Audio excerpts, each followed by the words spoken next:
ये जो क्वेश्चन मैं आपको करवा रहा हूँ ना, अगर तुमने ये क्वेश्चन कर लिया ना, इसके बाद तो मतलब खत्म है सब कुछ। ये जो 10 क्वेश्चन मैंने आपको कराया ना, अगर तुमने सारे क्वेश्चन पूरी ईमानदारी से कर लिए, मैं तुम्हें लिटरली प्रॉमिस कर रहा हूँ सारा का सारा जो पेपर है ना, वो इन्हीं 10 क्वेश्चन में से आएगा। So hello everyone, this is your Gaurav भैया। गाइस, आज की वीडियो के अंदर मैं आपको ना एप्लीकेशंस ऑफ ट्रिग्नोमेट्री वाले चैप्टर के वो क्वेश्चन कराऊंगा जो कि आपके पेपर में गारंटीड आने हैं। और मैं तुम्हें लिटरली प्रॉमिस कर रहा हूं तुम्हारा जो पेपर है ना, वो इन 10 के 10 क्वेश्चन में से आने वाला है। और देखो यार, पूरी ईमानदारी के साथ इन 10 क्वेश्चन को जो बच्चा कर लेगा ना, मैं आपको बता रहा हूं ये 10 क्वेश्चन तुम्हारे पेपर में एज इट इज छपने वाले हैं। तो इस वीडियो को चाहे कितनी भी स्पीड पे देखना, डबल पे देखो, ट्रिपल पे देखो, मेरे को फर्क नहीं पड़ता, लेकिन इस वीडियो में मैंने आपको जितने भी क्वेश्चन कराए हैं, ये सारे के सारे क्वेश्चन तुम्हें आने चाहिए। अगर तुमने 10 क्वेश्चन छोड़ दिए ना, मतलब बहुत बड़ी चीज मिस कर रहे हो आप, ठीक है। फिर मेरे को मत बोलना भैया आपने बताया नहीं था। तो चलो वीडियो को स्टार्ट करते हैं। तो इस वीडियो के अंदर मैं आपको टोटल 10 क्वेश्चन कराऊंगा, और जो तुम्हारा पेपर होगा ना, वो इन्हीं 10 क्वेश्चन में से आएगा।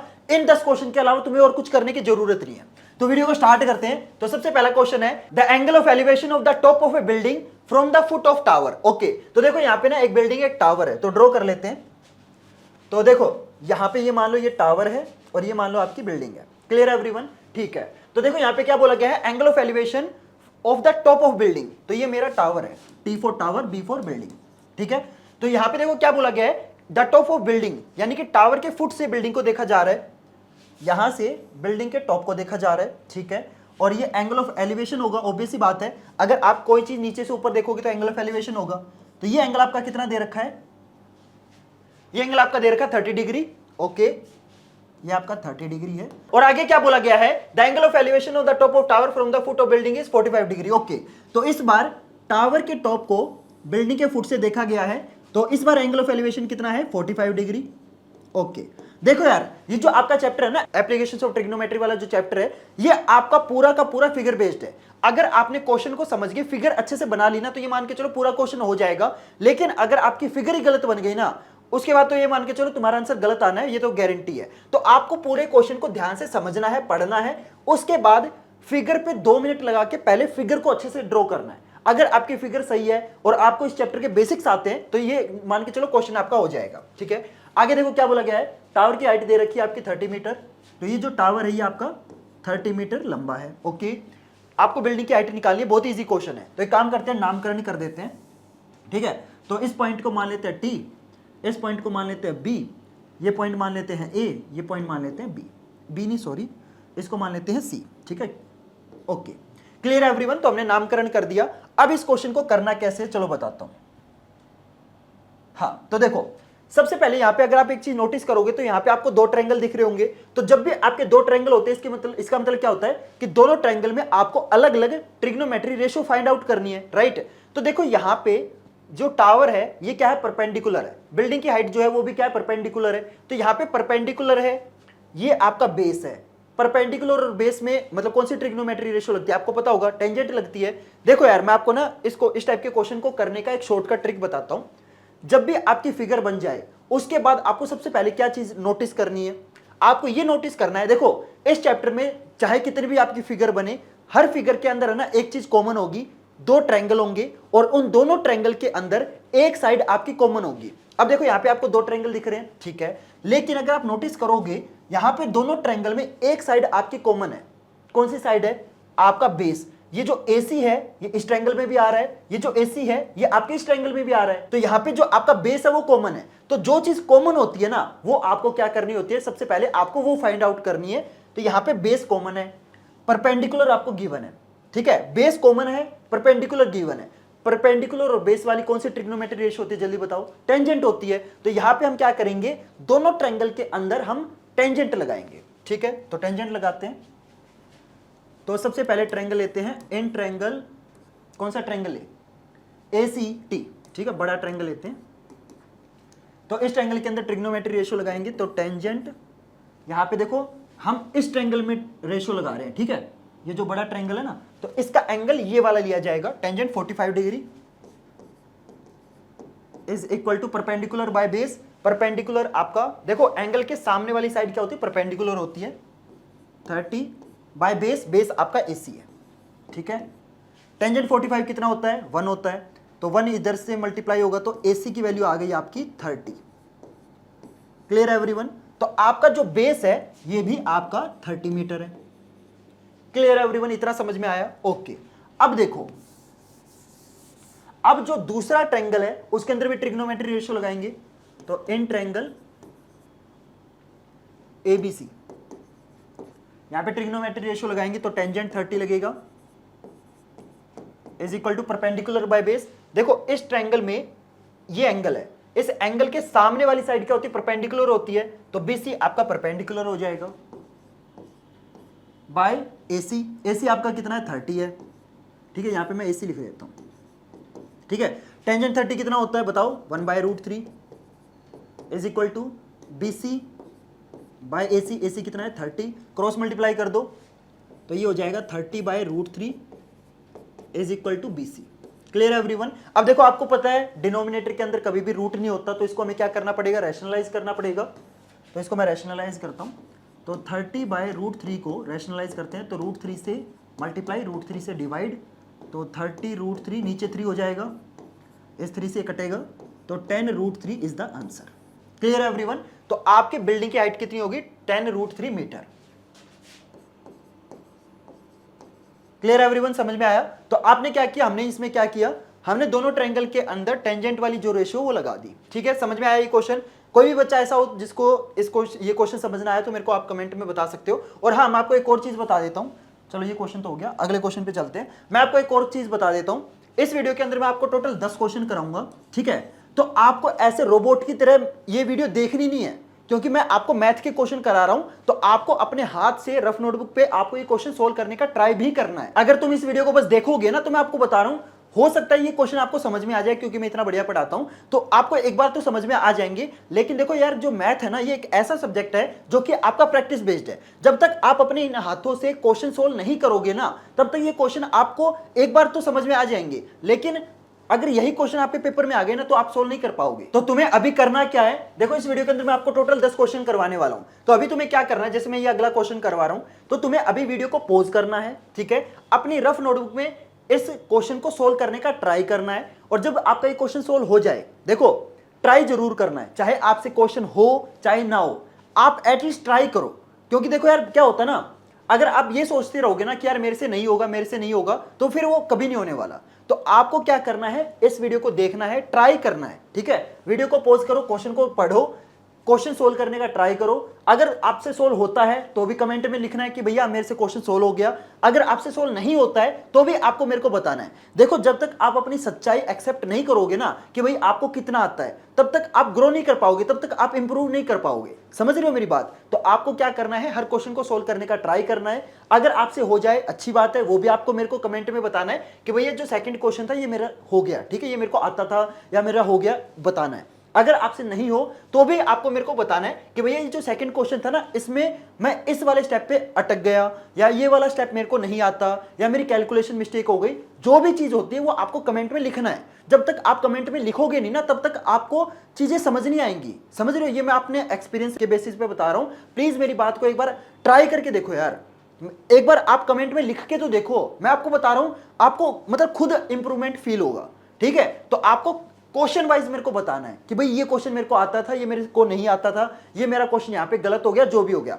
और लास्ट में देखो, इस वीडियो के अंदर मैं आपको टोटल 10 क्वेश्चन करवाने वाला हूं। तो आपको वीडियो के लास्ट में आपको अपने आप को ना स्कोर भी देने हैं कि भाई मेरे को 10 में से मान लो 7 क्वेश्चन आते थे, ठीक है, 10 में से मान लो मेरे को 6 क्वेश्चन आते थे।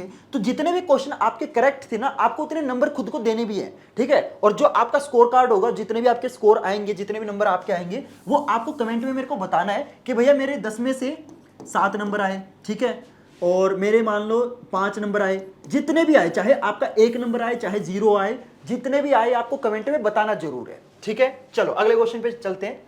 इस क्वेश्चन में देखो क्या बोला गया है, from a point P on the ground the angle of elevation of the top of tower is 30 degree and that of the top of A flag staff fixed on the top of the tower is 60 degree. Okay, तो देखो बहुत simple सा question है। पहले काम करते हैं, figure draw करते हैं। तो यहां पे देखो क्या बोला गया है, एक पॉइंट P है ग्राउंड के ऊपर, ये मान लो पॉइंट P है, ठीक है, एंड एंगल ऑफ एलिवेशन, यानी कि इस पॉइंट से एंगल ऑफ एलिवेशन तो ऑब्वियस सी बात है, नीचे से ऊपर की तरफ देखेंगे तो एंगल ऑफ एलिवेशन कितना है, एक टावर पे 30 डिग्री है। तो एक टावर ड्रॉ करता हूं, ये मान लो मेरा टावर है, ठीक है, क्लियर एवरीवन, ये मेरा टावर है। और इस टावर के टॉप पे, यानी कि इस पॉइंट से अगर आप नीचे से ऊपर की तरफ देखोगे, एक सेकेंड, हाँ, नीचे से ऊपर की तरफ देखोगे, यार एक लाइन सीधी क्यों नहीं बनती मेरे से, हाँ नीचे से ऊपर की तरफ देखोगे अगर इस टावर पे, तो एंगल ऑफ एलिवेशन कितना है 30 डिग्री है, तो ये एंगल ऑफ एलिवेशन कितना है 30 डिग्री है, ठीक है। आगे क्या बोला गया है, and that of the top of A flag staff fixed on the top of tower, यानी कि इस टावर के ऊपर एक फ्लैग भी है, तो इस टावर के ऊपर एक फ्लैग भी है, झंडा लगा हुआ है, तो ये हमारा फ्लैग हो गया। तो मैं अगर इस पॉइंट से इस फ्लैग के टॉप को देखूंगा तो एंगल ऑफ एलिवेशन कितना है, ये एंगल ऑफ एलिवेशन हो जाएगा आपका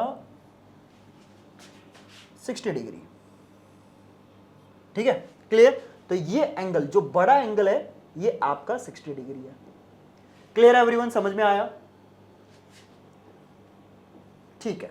चलो आगे देखो क्या बोला गया है, if the length of the flag staff is 5 metre, यानी कि जो फ्लैग है वो अगर आपका 5 मीटर लंबा है, यानी कि सिर्फ ये जो पर्पल नहीं, जो पिंक कलर है, सिर्फ ये जो हाइट है फ्लैग की ये 5 मीटर है, तो आपको टावर की हाइट निकालनी है, यानी कि ये जो ग्रीन लाइन है ना, ये जो टावर है इसकी हाइट आपको निकालनी है। Clear everyone, this is the question, ठीक है। देखो अगर पी पॉइंट से आप टावर के टॉप को देखोगे तो 30 डिग्री एंगल है, लेकिन अगर आप फ्लैग के टॉप को देखोगे तो 60 डिग्री एंगल है। ऑब्वियस सी बात है, अगर मैं टावर के टॉप को देखूंगा तो मेरी गर्दन कम ऊंची हुई है, लेकिन अगर मैं उस टावर के ऊपर जो फ्लैग लगा हुआ है उसको देखना है तो मेरे को गर्दन और ऊंची करनी पड़ेगी, यानी कि जो एंगल ऑफ एलिवेशन है वो और बड़ा बनेगा, समझ रहे हो। तो आपको टावर की हाइट निकालनी है, फ्लैग की हाइट आपको दे रखी है। बहुत ही सिंपल सा क्वेश्चन है। अब देखो मैंने आपको क्या ट्रिक समझाया था, दो ट्रायंगल बनेंगे, दो ट्रायंगल दिख रहे हैं, बिल्कुल दिख रहे हैं, और इन दोनों ट्रायंगल में एक चीज आपकी कॉमन होगी, एक साइड पक्का कॉमन होगी। अब देखो दोनों ट्रायंगल में जो आपका बेस है, ये देखो जो बेस वाली लाइन है ये दोनों ट्रायंगल में आ रही है, चाहे छोटा ट्रायंगल ले लो चाहे बड़ा ट्रायंगल ले लो, जो बेस है वो दोनों के अंदर है, ठीक है। तो अब आपको क्या करना है, ये जो कॉमन चीज है ना आपको ये निकालनी है। कॉमन क्या है, बेस है। टावर की हाइट क्या है, परपेंडिकुलर है, परपेंडिकुलर और बेस कौन सी रेशो लगेगी, टेंजेंट लगेगी। तो हम दोनों ट्रायंगल के अंदर क्या करेंगे, टेंजेंट वाली रेशो लगाएंगे, ठीक है। नामकरण कर देते हैं, तो ये टावर है तो इसको टी पॉइंट, ये बेस वाला पॉइंट है तो इसको बी रख देते हैं, ये फ्लैग वाला पॉइंट है तो इसको एफ रख देते हैं, ठीक है।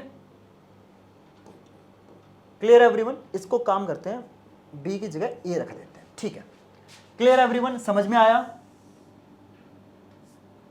इसको ए। क्लियर एवरीवन, समझ में आया इतना। तो हमने नामकरण कर दिया, दोनों ट्रायंगल के अंदर टेंजेंट वाली ट्रिग्नोमेट्री रेशियो लगाएंगे। तो पहले काम करता हूं, मैं छोटा ट्रायंगल लेता हूं, तो इन ट्रायंगल एपीटी टेंजेंट लगेगा, tangent 30 degree is equal to perpendicular क्या है, टी ए, जो टावर की हाइट है वो परपेंडिकुलर है, बाय बेस, बेस क्या है पी ए, ठीक है। ये हमने छोटे वाले ट्रायंगल के अंदर क्या लगा दिया, ट्रिग्नोमेट्री रेशियो लगा दिया। तो 1/√3 होती है टेंजेंट 30 की वैल्यू सबको पता है, T A by P A. Clear everyone, यहां तक समझ में आया, ठीक है। अब क्या करेंगे, जो बड़ा ट्रायंगल है ना उसके अंदर ट्रिग्नोमेट्री रेशियो लगाएंगे। तो इन ट्रायंगल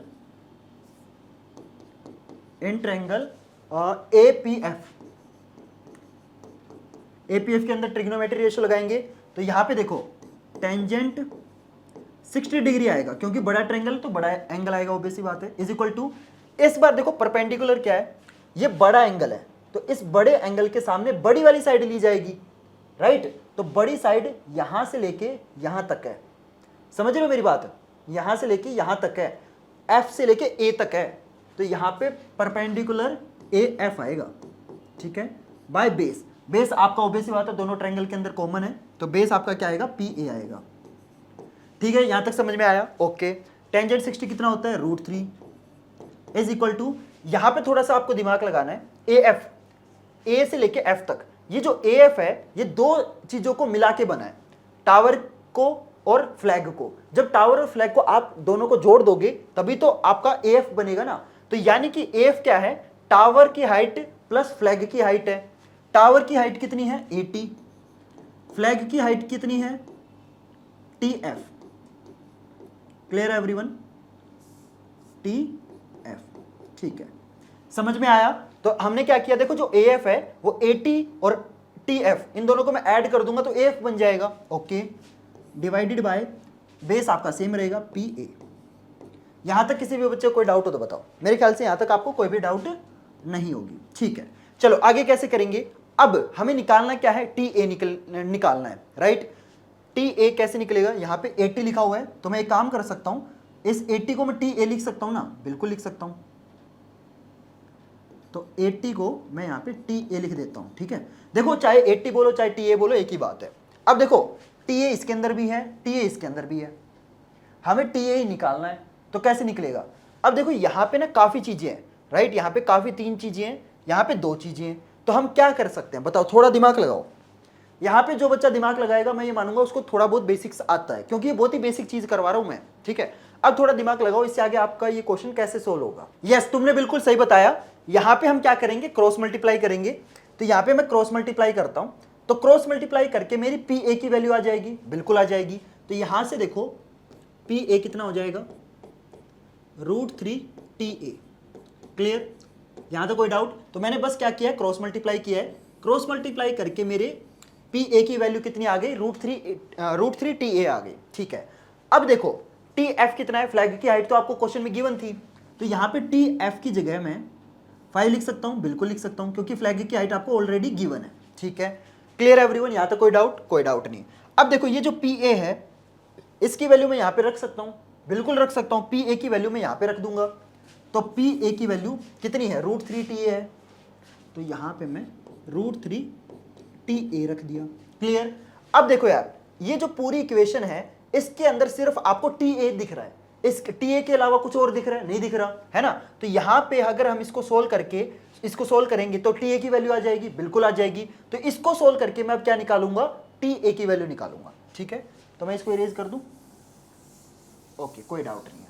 अब इसको मैं यहाँ पे सोल्व करता हूँ, तो ध्यान से देखना। अब देखो यहाँ पे √3 है, यहाँ पे √3 टी है, तो ये दोनों आपस में मल्टीप्लाई होंगे। तो देखो √3 से √3 मल्टीप्लाई होगा तो कितना होगा, ये हो जाएगा आपका 3 टी ए। ठीक है, इज इक्वल टू यहाँ पे क्या बचेगा, टी ए प्लस 5। ठीक है, यहाँ तक कोई डाउट नहीं है। अब देखो ये जो टी ए है ये आपका लेफ्ट में आ जाएगा, तो 3 T A minus T A is equal to 5, तो ये हो जाएगा 2 टी ए, और ये हो जाएगा टी ए की वैल्यू हो जाएगी आपकी 2.5 मीटर। क्लियर एवरीवन, समझ में आया, किसी बच्चे को कोई डाउट हो तो बताओ। तो जो टावर है वो आपका 2.5 मीटर का है, और जो फ्लैग है वो 5 मीटर का है, यानी कि समझ रहे हो, मतलब फ्लैग की हाइट टावर से ज्यादा है। क्लियर एवरीवन, समझ में आया ये क्वेश्चन, बहुत इजी सा क्वेश्चन था, बेसिक था, ये तो आपको आना चाहिए। चलो अगले क्वेश्चन पे चलते हैं। सॉरी एकदम से मैं वीडियो बीच में रोक रहा हूं। आप सोच रहे होगे कि भैया चलते वीडियो में आपने कपड़े कैसे चेंज कर लिए। तो एक्चुअली ना बहुत सारे बच्चे पिछली वीडियो में कमेंट कर रहे थे कि भैया ये जो आप गारंटेड क्वेश्चन हमारे लिए लेके आते हो ये आप कौन सी बुक से लेके आते हो। तो यार वैसे तो आपको ऑलरेडी पता होगा कि मेरे पास ना लिटरली किताबों का भंडार है। मैं अगर तुम्हें बताऊं ना मेरे पास कितनी बुक है, तुम लिटरली सुन के शॉक हो जाओगे। मैं ना सिंगल बेड पे सोता हूँ, सिंगल लोग ऑब्वियसली बात है सिंगल बेड पे सोएंगे, सैड लाइफ। तो मैं सिंगल बेड पे सोता हूँ, और वो जो पूरा बेड है ना वो आप मतलब इमेजिन नहीं कर सकते, पूरा बेड लिटरली किताबों से भरा हुआ है। तो लिटरली ऐसी एक भी बुक नहीं यार जो मेरे पास ना हो। लेकिन जब मैं आपके गारंटेड क्वेश्चन रेडी करता हूं ना, तो उस टाइम ऐसा नहीं होता कि मैं कोई एक बुक लेके बैठता हूं, मेरे सामने ना 3-4 बुक खुली रहती है, और उन सभी बुक को मैं पढ़ता हूं, और उसके बाद मैं आपके गारंटेड क्वेश्चन रेडी करता हूं। लेकिन एक बुक ऐसी है जिसमें से ना मैं सबसे ज्यादा क्वेश्चन उठाता हूं, वो है ओसवाल का ये वाला क्वेश्चन बैंक। इस बुक की ना मेरे को 2 चीजें सबसे अच्छी लगती है। एक तो इस बुक में जो क्वेश्चंस की वैरायटी है ना वो बाकी बुक से बेटर है, और दूसरा ये कि जो आपका फाइनल पेपर होगा ना, पता है उसमें से सबसे ज्यादा क्वेश्चन किस बुक से आएंगे, इस बुक से आएंगे। तो जल्दी से जाओ यार, लिंक मैंने आपको डिस्क्रिप्शन बॉक्स में दे रखा है, जल्दी से जाके इस बुक को परचेज करो। और मैं आपको एक और चीज बता देता हूं, अगर आप इस बुक को मेरे लिंक से परचेज करोगे ना तो आपको 70 रुपए का डिस्काउंट मिलेगा। बाकी देखो यार आपकी मर्जी, आप जहां से परचेज करने चाहो वहां से परचेज कर सकते हो, लेकिन अगर आप कहीं और से परचेज करोगे तो ये बुक आपको थोड़ी सी महंगी मिलेगी। लेकिन अगर मेरे लिंक से परचेज करोगे ना तो आपको 70 रुपए का डिस्काउंट मिलेगा। और मैं आपको एक और चीज बता देता हूं, अभी तो मैंने अपने चैनल पे सिर्फ गारंटेड क्वेश्चन वाली सीरीज शुरू कर रखी है, लेकिन इस बुक से ना मैं फ्यूचर में और भी सीरीज लेके आने वाला हूं, जैसे आपका पेपर लीक वाली सीरीज हो गई, आपकी चीट शीट वाली सीरीज हो गई। तो अगर आपके पास ये बुक होगी ना तो आपका और मेरा जो कोऑर्डिनेशन है वो बहुत अच्छा बनेगा, क्योंकि जितने भी क्वेश्चन मैं कराऊंगा इसी बुक से कराऊंगा, और ये सेम बुक आपके पास होगी। तो उससे क्या होगा कि आपका और मेरा जो कोऑर्डिनेशन है वो बहुत अच्छे से बन जाएगा। और मैं आपको एक और प्रॉमिस करता हूं, अगर आप इस बुक को परचेज करते हो ना तो इस बुक को कंप्लीट कराने की जो गारंटी है ना वो मेरी है। तुम्हें ना इस बुक को कंप्लीट करने की बिल्कुल टेंशन नहीं लेनी, इस बुक को ना पूरी मैं कंप्लीट कराऊंगा। तो जल्दी से जाओ इस बुक को परचेज कर लो। तो इस क्वेश्चन को देखो क्या बोला गया है, the angle of elevation of the top of A vertical tower from a point on the ground is 60 degree. Okay, तो एंगल ऑफ एलिवेशन है तो ऑब्वियस बात है नीचे से ऊपर की तरफ देखा गया है, of the top of A vertical tower, यानी कि देखो मैं फिगर ड्रॉ करता हूं, तो एक टावर है, तो एक ये आपका टावर है, ठीक है। टावर को देखा गया है नीचे से, ऑब्वियस सी बात है, एंगल ऑफ एलिवेशन है तो नीचे से देखा जाएगा। तो एक पॉइंट है ग्राउंड के ऊपर, मान लो यहाँ पे पॉइंट है, इस पॉइंट से टावर के टॉप को देखा गया है, ठीक है। एंगल ऑफ एलिवेशन कितना दे रखा है, एंगल ऑफ एलिवेशन है 60 डिग्री, ओके, ठीक है, यहां तक समझ में आया, ओके। अब आगे देखो, थोड़ा ध्यान से पढ़ना। From another point 10 metre vertically above from its first, from the first, okay, जिस पॉइंट से देखा गया है इसी पॉइंट से 10 मीटर ऊपर, इसी पॉइंट से 10 मीटर ऊपर, 10 मीटर मान लिया मैंने, यहां तक है, ठीक है, ये 10 मीटर ऊपर। अब जहां से पहले देख रहे हो ना, उसी पॉइंट से 10 मीटर ऊपर से फिर से इसी टावर को देखा गया है, फिर से इसी टावर को देखा गया है, लेकिन इस बार जो एंगल ऑफ एलिवेशन है वो कितना है, 30 डिग्री। ऑब्वियस सी बात है, अगर आप ज्यादा नीचे से देखोगे तो आपकी गर्दन ऊपर होगी, है ना। मान लो देखो, फॉर एग्जांपल मेरे को फर्श पे खड़े होकर छत देखनी है, तो मेरी गर्दन इतनी ऊंची हो गई। लेकिन अब मान लो मैं 2 स्टूल रख दूं, उस स्टूल के ऊपर चढ़ के मैं फर्श इस छत को देखूंगा, तो ऑब्वियस सी बात है मेरी गर्दन ज्यादा ऊंची तो नहीं होगी ना, थोड़ी कम नीचे होगी, क्योंकि मैं हाइट पे आ गया हूं। तो अगर आप इसी टावर को नीचे से थोड़ा सा ऊपर उठ के देखोगे ना, तो आपकी गर्दन कम नीची होगी। तो यहां पे इस बार एंगल ऑफ एलिवेशन कम बनेगा, लेकिन जो एंगल ऑफ एलिवेशन होगा इस बार, वो आप कौन से पॉइंट से मेजर करोगे, आप इस पॉइंट से मेजर करोगे, समझ रहे हो। तो ये जो एंगल ऑफ एलिवेशन है कितना है, 30 डिग्री है। तो इसको मैं पिंक कलर से लिखता हूं। क्लियर एवरीवन, समझ में आया।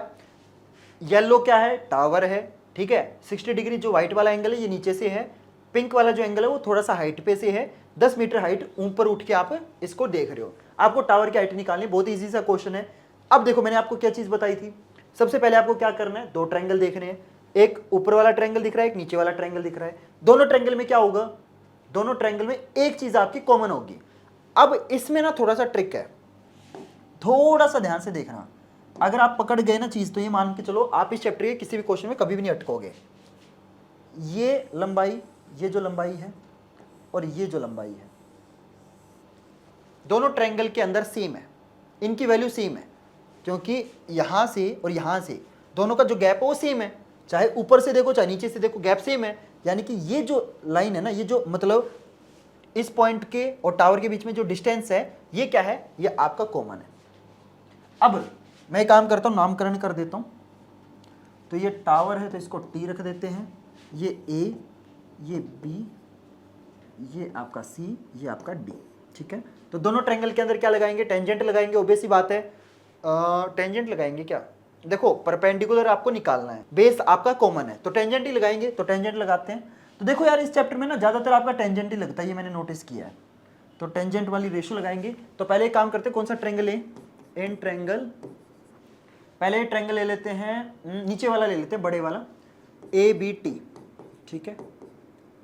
तो यहां पे लगाएंगे टेंजेंट 60 डिग्री लगेगा, ऑब्वियस सी बात है, इज इक्वल टू परपेंडिकुलर कितना है, परपेंडिकुलर आपका टी बी है, जो टावर है वो आपका परपेंडिकुलर है, बेस आपका ए बी है, ठीक है।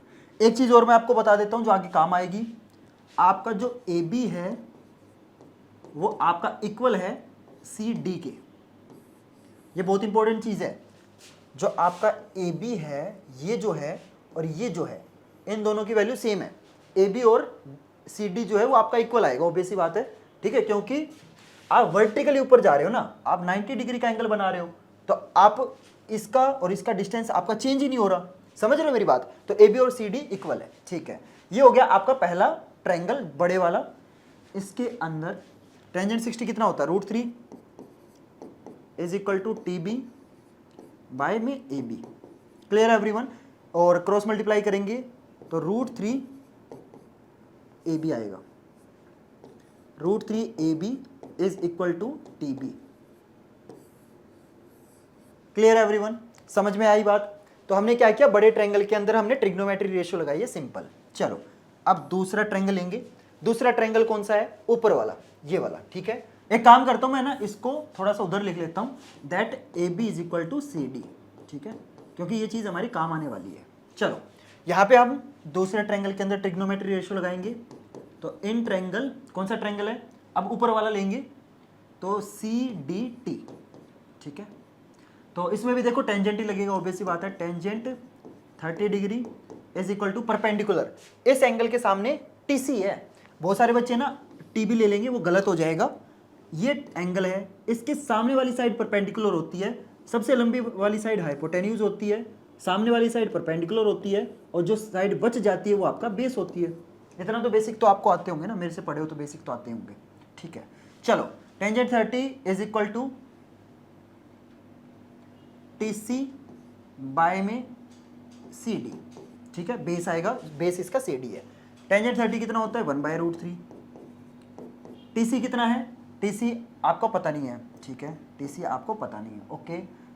यहाँ पे CD कितना है बताओ, CD कितना है, CD आपका AB के इक्वल है, मैंने बताया ना, CD आपका AB के इक्वल है, ओके ठीक है। अब थोड़ा सा एक और चीज ध्यान से समझना जो अभी काम आएगी। जितना AD है उतना ही CB भी है, जितना AD है उतना CB भी है, बिल्कुल सही। तो आपका AD कितना है 10 मीटर, तो CD कितना हो जाएगा, ये मैं येलो से लिख देता हूँ, तो यहाँ से यहाँ तक ये कितना हो जाएगा, ये भी आपका 10 मीटर हो जाएगा। क्लियर है एवरीवन? तो CB भी कितना है 10 मीटर है, ठीक है। यहाँ तक समझ में आया? क्रॉस मल्टीप्लाई कर दो या फिर रहने दे अभी, क्रॉस मल्टीप्लाई देखो कर दो तो भी फर्क नहीं पड़ेगा, क्योंकि आगे जाके भी वही सेम चीज़ आनी है। तो एक काम करता हूँ, मैं इसको क्रॉस मल्टीप्लाई कर ही देता हूँ, ठीक है, थोड़ा सा सिंपलीफाई हो जाएगा, क्योंकि फ्रैक्शन चेंज हो जाएगी ना, बार बार हर चीज़ फ्रैक्शन में करोगे ना तो कंफ्यूज रहोगे, तो क्रॉस मल्टीप्लाई कर देते हैं। तो √3 TC। क्लियर है एवरीवन? यहाँ तक समझ में आया? तो ये हमारी क्या आ गई, दो इक्वेशन आ गई, दोनों ट्रायंगल से मेरी दो इक्वेशन आ चुकी है। यहाँ तक किसी भी बच्चे को कोई डाउट हो तो बताओ, मेरे ख्याल से यहाँ तक कोई भी डाउट नहीं होगी। अब देखो निकालना क्या है, आपको TB निकालना है, पूरे टावर की हाइट निकालनी है ना। अगर आपको TC पता चल जाए तो TC में आप सिर्फ 10 मीटर ऐड कर दोगे तो पूरे टावर की हाइट पता चल जाएगी, क्योंकि जो पूरे टावर की हाइट है वो आपकी TC प्लस CB है। CB आपको पता है 10 मीटर है, TC आपको निकालना है। TC आपको कैसे पता चलेगा, यानी कि आपको TC ये निकालना है। अगर आपको TC पता चल जाए तो ये मान लो क्वेश्चन हो गया, जितना TC आएगा उसमें 10 मीटर ऐड कर दो, टावर की हाइट पता चल जाएगी। तो अब TC की वैल्यू निकालते हैं। तो मैं एक काम करता हूं, मैं ये चीजें ना इरेज कर देता हूं, ठीक है। जो हमारी इक्वेशन आई है बस उसको रखूंगा मैं, ये इक्वेशन निकालने के लिए हमने क्या क्या किया है उसको मैं इरेज कर देता हूं, क्योंकि वो चीजें आपको ऑलरेडी समझ में आ चुकी है, ठीक है। तो पहली इक्वेशन ये है, मैं दोबारा लिख लेता हूं, √3 AB is equal to TB, ये हमारी इक्वेशन नंबर 1 है, ठीक है। दूसरी इक्वेशन क्या है, AB is equal to √3 TC, this is our second equation. तो मैंने दोनों इक्वेशंस लिख ली। क्लियर है एवरीवन? ठीक है, यहां तक कोई भी डाउट? ओके। अब थोड़ा सा दिमाग लगा के ध्यान से समझने की कोशिश करना। यहां पे भी AB है, यहां पे भी AB है। AB की वैल्यू कितनी है, √3 TC है ना, ठीक है। यहां पे TB है, TB किन दो चीजों से मिलके बना है, TC प्लस CB। ध्यान से समझना, जो पहली इक्वेशन है √3 AB is equal to TB है, TB को मैं क्या लिख सकता हूं, TC प्लस CB। कोई डाउट? कोई डाउट नहीं। √3 AB is equal to TC plus CB कितना है 10। कोई डाउट? कोई डाउट नहीं, ठीक है। अब यहां पे इससे ज्यादा ये सोल्व हो रहा है, नहीं हो रहा, इससे ज्यादा ये सोल्व नहीं हो रहा। यहां पे AB की वैल्यू कितनी है, √3 TC। अब ये जो AB की वैल्यू मैं यहां पे पुट कर दूं, बिल्कुल पुट कर दूंगा। तो √3 इंटू AB कितना है, √3 TC is equal to TC plus 10। कोई डाउट? कोई डाउट नहीं। यहां पे कितना आएगा, √3 इंटू √3, ये 3 TC is equal to TC plus 10। कोई डाउट? कोई डाउट नहीं। यहां से TC की वैल्यू कितनी आ जाएगी, ये 2 TC होगा, तो TC की वैल्यू आ गई 5 मीटर। क्लियर है एवरीवन? तो TC आपका कितना आ गया, 5 मीटर। टावर की हाइट कितनी है, टावर की हाइट ये पार्ट और ये पार्ट दोनों को मिला दोगे तो टावर की हाइट आएगी। तो TB है ना टावर की हाइट, इसको मैं रेज कर देता हूं। तो TB है ना टावर की हाइट, तो टी बी आपका किन किन से मिलके बना है, T C plus C B, है ना, और टी सी कितना है 5 है, सी बी कितना है 10 है, तो टावर की हाइट कितनी हो गई 15 मीटर। Clear everyone. थोड़ा सा ट्रिकी क्वेश्चन था, इसमें दो कंसेप्ट आपके यूज हुए हैं। वैसे ये क्वेश्चन एक अलग तरीके से भी किया जा सकता है, लेकिन मतलब इस टाइप के क्वेश्चन को करने के ना अलग अलग तरीके होते हैं, ठीक है। तो आपकी मर्जी, आप किसी भी तरीके से कर सकते हो, लेकिन जब आपने ये क्वेश्चन खुद सोल्व किया होगा तो आप है ना एक बार आंसर मैच कर लेना। अगर आपका आंसर 15 से अलग आ रहा है तो मतलब कहीं ना कहीं आपने गलती कर दी है, लेकिन अगर आपका आंसर 15 मीटर आ रहा है तो मतलब सही है।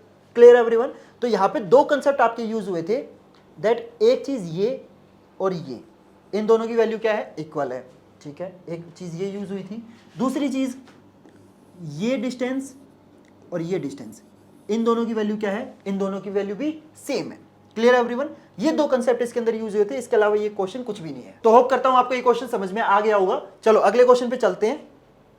तो इस क्वेश्चन में देखो क्या बोला गया है, from the top of a hill the angle of depression of 2 consecutive kilometre stones due east are found to be 30 degree 45 degree, find the height of the hill. बहुत इजी क्वेश्चन है, लेकिन इसकी जो स्टेटमेंट है ना ये बहुत सारे बच्चों को कंफ्यूज कर सकती है। तो मैं आपको बताता हूं इस क्वेश्चन का जो फिगर है वो आपका किस तरीके से बनेगा। देखो सबसे पहले यहाँ पे देखो क्या बोला गया है, टॉप ऑफ ए हिल है, तो सिंपल सी बात है, एक हिल होगा, तो ये हिल है, इस हिल का ये टॉप है, ओके। एंगल ऑफ डिप्रेशन, तो बेसिक बात है ऊपर से नीचे होगा, है ना, angle of depression of 2 consecutive kilometre stones.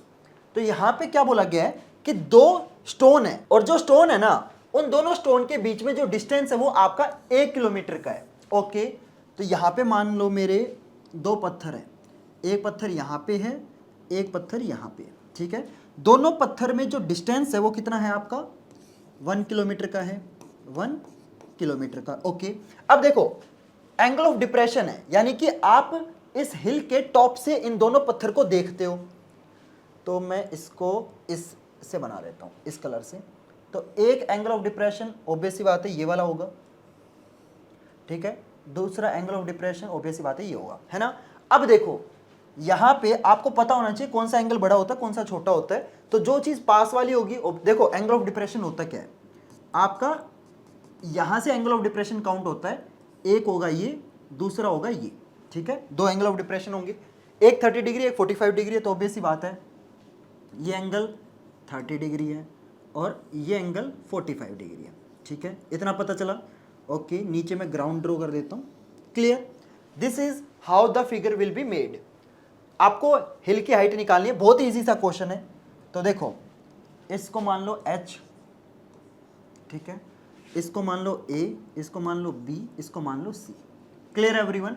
अब देखो एंगल ऑफ डिप्रेशन है जिसकी वजह से आपका ये वाला एंगल कितना हो जाएगा, this angle will be your 30 degree. Obvious बात है, क्यों, क्योंकि आपका अल्टरनेट इंटीरियर एंगल होते हैं ना, इतना तो आता होगा आपको, ठीक है। देखो मैं बता देता हूं, ये लाइन दोनों पैरेलल है, ये आपकी ट्रांसवर्सल लाइन है, ये एंगल और ये एंगल आपका इक्वल होता है, ये एंगल और ये एंगल क्या होते हैं, इक्वल होते हैं ना।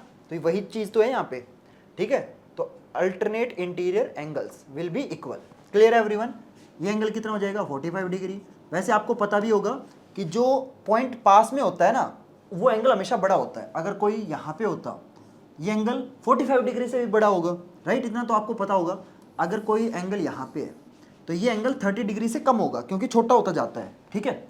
तो हमेशा पास वाला एंगल क्या होता है, बड़ा होता है। Clear everyone. तो ये एंगल हो जाएंगे। तो यहाँ पे 2 ट्रायंगल है, दोनों ट्रायंगल के अंदर मैंने क्या बताया था, एक साइड आपकी कॉमन होगी, ऑब्वियस सी बात है। तो दोनों ट्रायंगल के अंदर ये वाली जो साइड है ये कॉमन है, राइट, और ये कॉमन साइड आपको निकालनी है। तो एंगल के सामने वाली साइड क्या होती है, परपेंडिकुलर।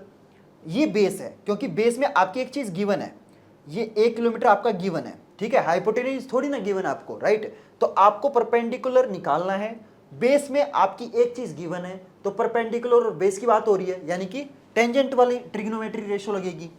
तो पहले कौन से ट्रायंगल में लगाएं, एन ट्रायंगल। एक काम करते हैं, पहले हम छोटे वाले ट्रायंगल में लगाते हैं, ठीक है। तो BCH छोटे वाले ट्रायंगल में देखो, tangent 45 degree is equal to HC जो कि आपको निकालना है, बाय में BC, ये आपका 1 होता है, टेंजेंट 45 1 होता है, तो ये क्रॉस मल्टीप्लाई होगा तो BC is equal to HC। Clear everyone. तो टेंजेंट 45 डिग्री की वैल्यू 1 होती है, क्रॉस मल्टीप्लाई करोगे तो BC और HC क्या हो जाएंगे, इक्वल हो जाएंगे। तो जो आपका BC है ये आपका एच सी के इक्वल है, यानी कि चाहे बी सी पता चल जाए, अगर बी सी की वैल्यू पता चल जाए तो एच सी, ओबेसी बात है, आपको पता है दोनों इक्वल है ना, और एच सी आपको निकालना है। ओके, तो अब देखो दूसरा ट्रायंगल, अब बड़ा ट्रायंगल लेंगे, इन ट्रायंगल ए सी एच, तो यहां पे देखो, यहां पे भी टेंजेंट लगाएंगे, तो tangent 30 degree is equal to H C divided by A C. Clear everyone? यहां तक कोई डाउट? कोई डाउट नहीं है। ओके, यहां पे आएगा 1/√3 is equal to H C कितना है, एच सी तो आपको निकालना है, वो बेसिक बात है, एच सी। अब देखो ए सी जो है, ये जो नीचे वाला बेस है, अगर इसके मैं दो टुकड़े करूं तो A B plus B C लिख सकता हूं, बिल्कुल लिख सकता हूं। ए बी में बी सी अगर ऐड कर दोगे तो ये पूरा बेस बन जाएगा आपका। क्लियर? पूरा बेस बन जाएगा, बिल्कुल बन जाएगा भैया। ठीक है, तो यहां पे मैं ए सी को क्या लिख सकता हूं, A B plus B C लिख सकता हूं, बिल्कुल लिख सकता हूं। किसी भी बच्चों को कोई डाउट हो तो बताओ। ये चीज इस पूरे क्वेश्चन का कोर कंसेप्ट है, आपको ये पता होना चाहिए पूरा बेस जो है वो दो टुकड़ों से मिलके बना है, ए बी और बी सी। अगर मैं इन दोनों को ऐड कर दूं तो ए सी बन जाएगा। अगर आपको ये चीज पता चल गई, ये मान लो क्वेश्चन कुछ भी नहीं है, ठीक है। अब बी सी और एच सी आपके इक्वल है, तो क्या मैं यहां पे बी सी की जगह एच सी लिख सकता हूं? बिल्कुल लिख सकता हूं। तो बी सी की जगह मैंने क्या लिखी, एक काम करता हूं, पहले मैं ए बी की वैल्यू पुट कर देता हूं। ए बी आपको गिवन है, कितना है, ए बी आपका 1 है। एक काम करता हूं, मैं इसको ना यहां पे लिख लेता हूं, ठीक है। तो आपको ये पता है ना, B C is equal to H C, ये आपका आ चुका है, B C is equal to H C, ठीक है। तो मैं इसको इरेज कर रहा हूं। Okay,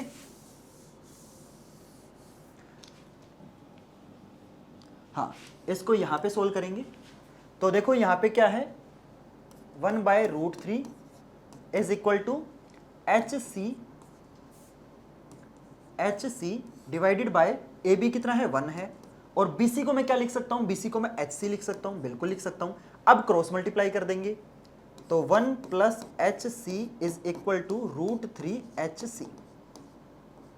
clear everyone? कोई डाउट? कोई डाउट नहीं भैया।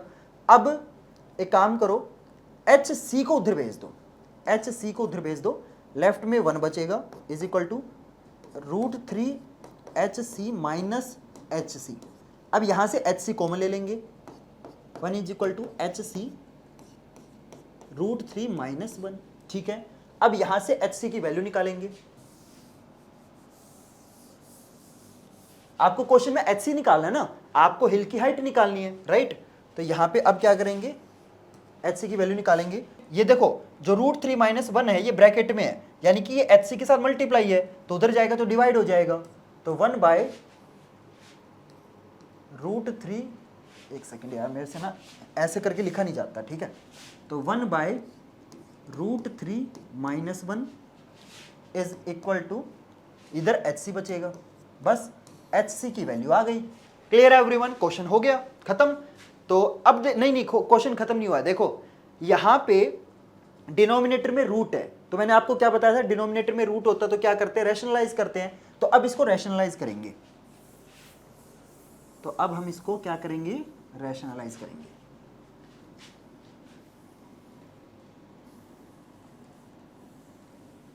तो हमारी ये वैल्यू आ गई है, ठीक है। तो यहां पे देखो रैशनलाइज कैसे करना है, तो ये चीज है। अब हम क्या करेंगे, इसी से मल्टीप्लाई करेंगे, इसी से डिवाइड करेंगे, बस बीच वाला जो साइन है उसको चेंज कर देंगे, ठीक है। ऊपर आपका √3 प्लस 1 आ जाएगा, नीचे आपका आइडेंटिटी बन जाएगी a minus B into A plus B. तो यहाँ पे √3 का स्क्वायर 3 हो जाएगा, -1, तो यहाँ पे नीचे 2 आ जाएगा, बात खत्म, आंसर हो गया। Clear everyone? तो यहाँ पे देखो आंसर आपका मीटर में आएगा या किलोमीटर में आएगा। यहाँ पे देखो 1 किलोमीटर दे रखा है, तो सारी चीजें आपकी किलोमीटर में होंगी, ऑब्वियस सी बात है, तो आंसर भी आपका किलोमीटर में आएगा। Clear everyone? चलो अगले क्वेश्चन पे चलते हैं। तो इस क्वेश्चन में देखो क्या बोला गया है, the angle of elevation of an aeroplane from a point on the ground is 60 degree. Okay, तो यहाँ पे ना आपका एक एरोप्लेन उड़ रहा है, तो मान लो आपका एरोप्लेन यहाँ पे है, ठीक है। देखो मैं एरोप्लेन ड्रॉ नहीं कर रहा हूँ, ये मान लो आपका एरोप्लेन है। ओके, तो एंगल ऑफ एलिवेशन, ऑब्वियस सी बात है, नीचे से ऊपर की तरफ एरोप्लेन को देखेंगे क्योंकि एंगल ऑफ एलिवेशन लिखा हुआ है। तो यहाँ पे इस एरोप्लेन को हम देखते हैं, ठीक है। From the point is 60 degree. Okay, तो ये जो पॉइंट है यहाँ से जो एंगल ऑफ एलिवेशन है दैट इज 60 डिग्री। ओके, ठीक है। After a flight of 30 second, obviously बात है, अब एरोप्लेन हवा में है तो एक जगह खड़ा थोड़ी ना रहेगा, हेलीकॉप्टर थोड़ी ना है, तो ये एरोप्लेन चल रहा होगा, हवा में तो चलता ही है ना, एक जगह एरोप्लेन खड़ा नहीं हो सकता, आपको पता है। हेलीकॉप्टर, सिर्फ हेलीकॉप्टर खड़ा हो सकता है, प्लेन खड़ा नहीं हो सकता। तो एरोप्लेन क्या करता है, 30 सेकंड में आगे बढ़ जाता है। तो अब ये एरोप्लेन 30 सेकंड के बाद इस डायरेक्शन में मान लो यहां तक पहुंच गया, ठीक है। अब 30 सेकंड लगे हैं, यहां से यहां तक एरोप्लेन को पहुंचने में जो टाइम है वो कितना दे रखा है, 30 सेकंड। देखो आपको ना डिस्टेंस नहीं बताया कि भाई पहले एरोप्लेन यहां पे था, 1 किलोमीटर बाद यहां पहुंच गया, ऐसे नहीं बताया आपको, लेकिन ये बता दिया कि 30 सेकंड लगे एरोप्लेन को यहां से यहां तक पहुंचने में, ठीक है। 30 सेकंड। अब एंगल ऑफ एलिवेशन जो है वो चेंज हो जाता है। तो ऑब्वियसली बात है, कोई भी चीज दूर जाएगी तो एंगल ऑफ एलिवेशन चेंज होगा। देखो कोई भी चीज, अब मेरा हाथ पास है तो एंगल ऑफ एलिवेशन ज्यादा है, अगर हाथ दूर जाएगा तो मेरी थोड़ी सी गर्दन नीचे हो जाएगी। तो कोई भी चीज दूर जाती है ना तो उसका एंगल ऑफ एलिवेशन क्या होता है, कम होता है। अब यहां से एक सेकेंड, अब यहां पे एरोप्लेन पहुंच गया, तो अगर आप देखोगे, अरे यार लाइन टेढ़ी बनती है, एक तो दिक्कत ये है मेरे साथ, ठीक है। मैं स्केल से नहीं बना रहा ना, ठीक है। और वैसे भी यार मेरे को ना स्मार्ट बोर्ड पे ज्यादा आदत नहीं है, कोई नहीं, वो तो डल जाएगी धीरे धीरे।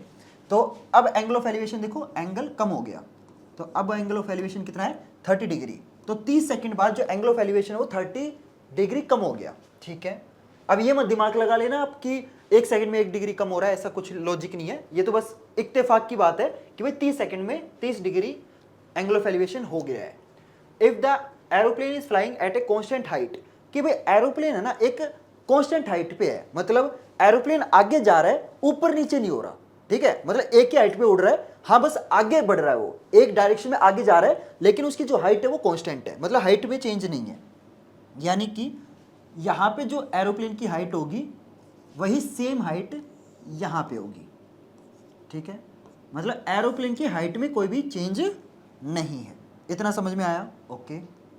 अब देखो, if the aeroplane is flying eight a constant height of, height आपको गिवन है कि भाई एरोप्लेन की जो हाइट है वो कितनी है, 3000√3 मीटर, ठीक है। ये वाली हाइट भी सेम रहेगी, ये वाली भी सेम रहेगी। यहाँ पे देखो जगह नहीं है तो इसलिए मैं यहाँ पे लिख रहा हूँ, ठीक है। बाकी तुम समझ जाना, यहाँ की हाइट और वहाँ की हाइट दोनों सेम है। Okay, find the speed of the aeroplane, आपको स्पीड निकालनी है। देखो स्पीड का फॉर्मूला क्या होता है, स्पीड का फॉर्मूला क्या होता है, स्पीड इज इक्वल टू, मैं आपको ना एक ट्रिक बताता हूँ कोई भी स्पीड वाले फॉर्मूले याद रखने की। ऐसे ट्रायंगल बनाना है, DST ऐसे लिखना है, बस DST ये याद कर लो। जिसका भी वैल्यू आपको निकालना है, सिंपल क्या करना है, उसको हाइड कर लेना है। जैसे मेरे को अभी स्पीड का फॉर्मूला निकालना है तो मैं स्पीड को हाइड कर लूंगा, तो D/T आ गया, यानी कि स्पीड का फॉर्मूला क्या होता है, D/T, ठीक है। अगर मान लो मेरे को टाइम का फॉर्मूला निकालना है, टाइम को हाइड कर लो, D/S। अगर मेरे को डिस्टेंस का फॉर्मूला पता करना है, D को हाइड कर लो, D को हाइड कर लो, तो S/T, क्योंकि ये बराबर में है, क्योंकि ये बराबर में है इसलिए यहाँ पे मल्टीप्लाई है, ठीक है। कोई भी चीज ऊपर नीचे होती है तो वो डिवाइड में होती है, बराबर में होते है तो मल्टीप्लाई। तो D = S/T। तो आप इस तरीके से फॉर्मूले याद रख सकते हो, ठीक है। अब मेरे को किसका फॉर्मूला निकालना है, इस क्वेश्चन में मेरे को स्पीड निकालनी है, तो स्पीड का फॉर्मूला क्या हो जाएगा, DST। स्पीड को हाइड करो, D/T, यानी कि S = D/T। क्लियर है एवरीवन?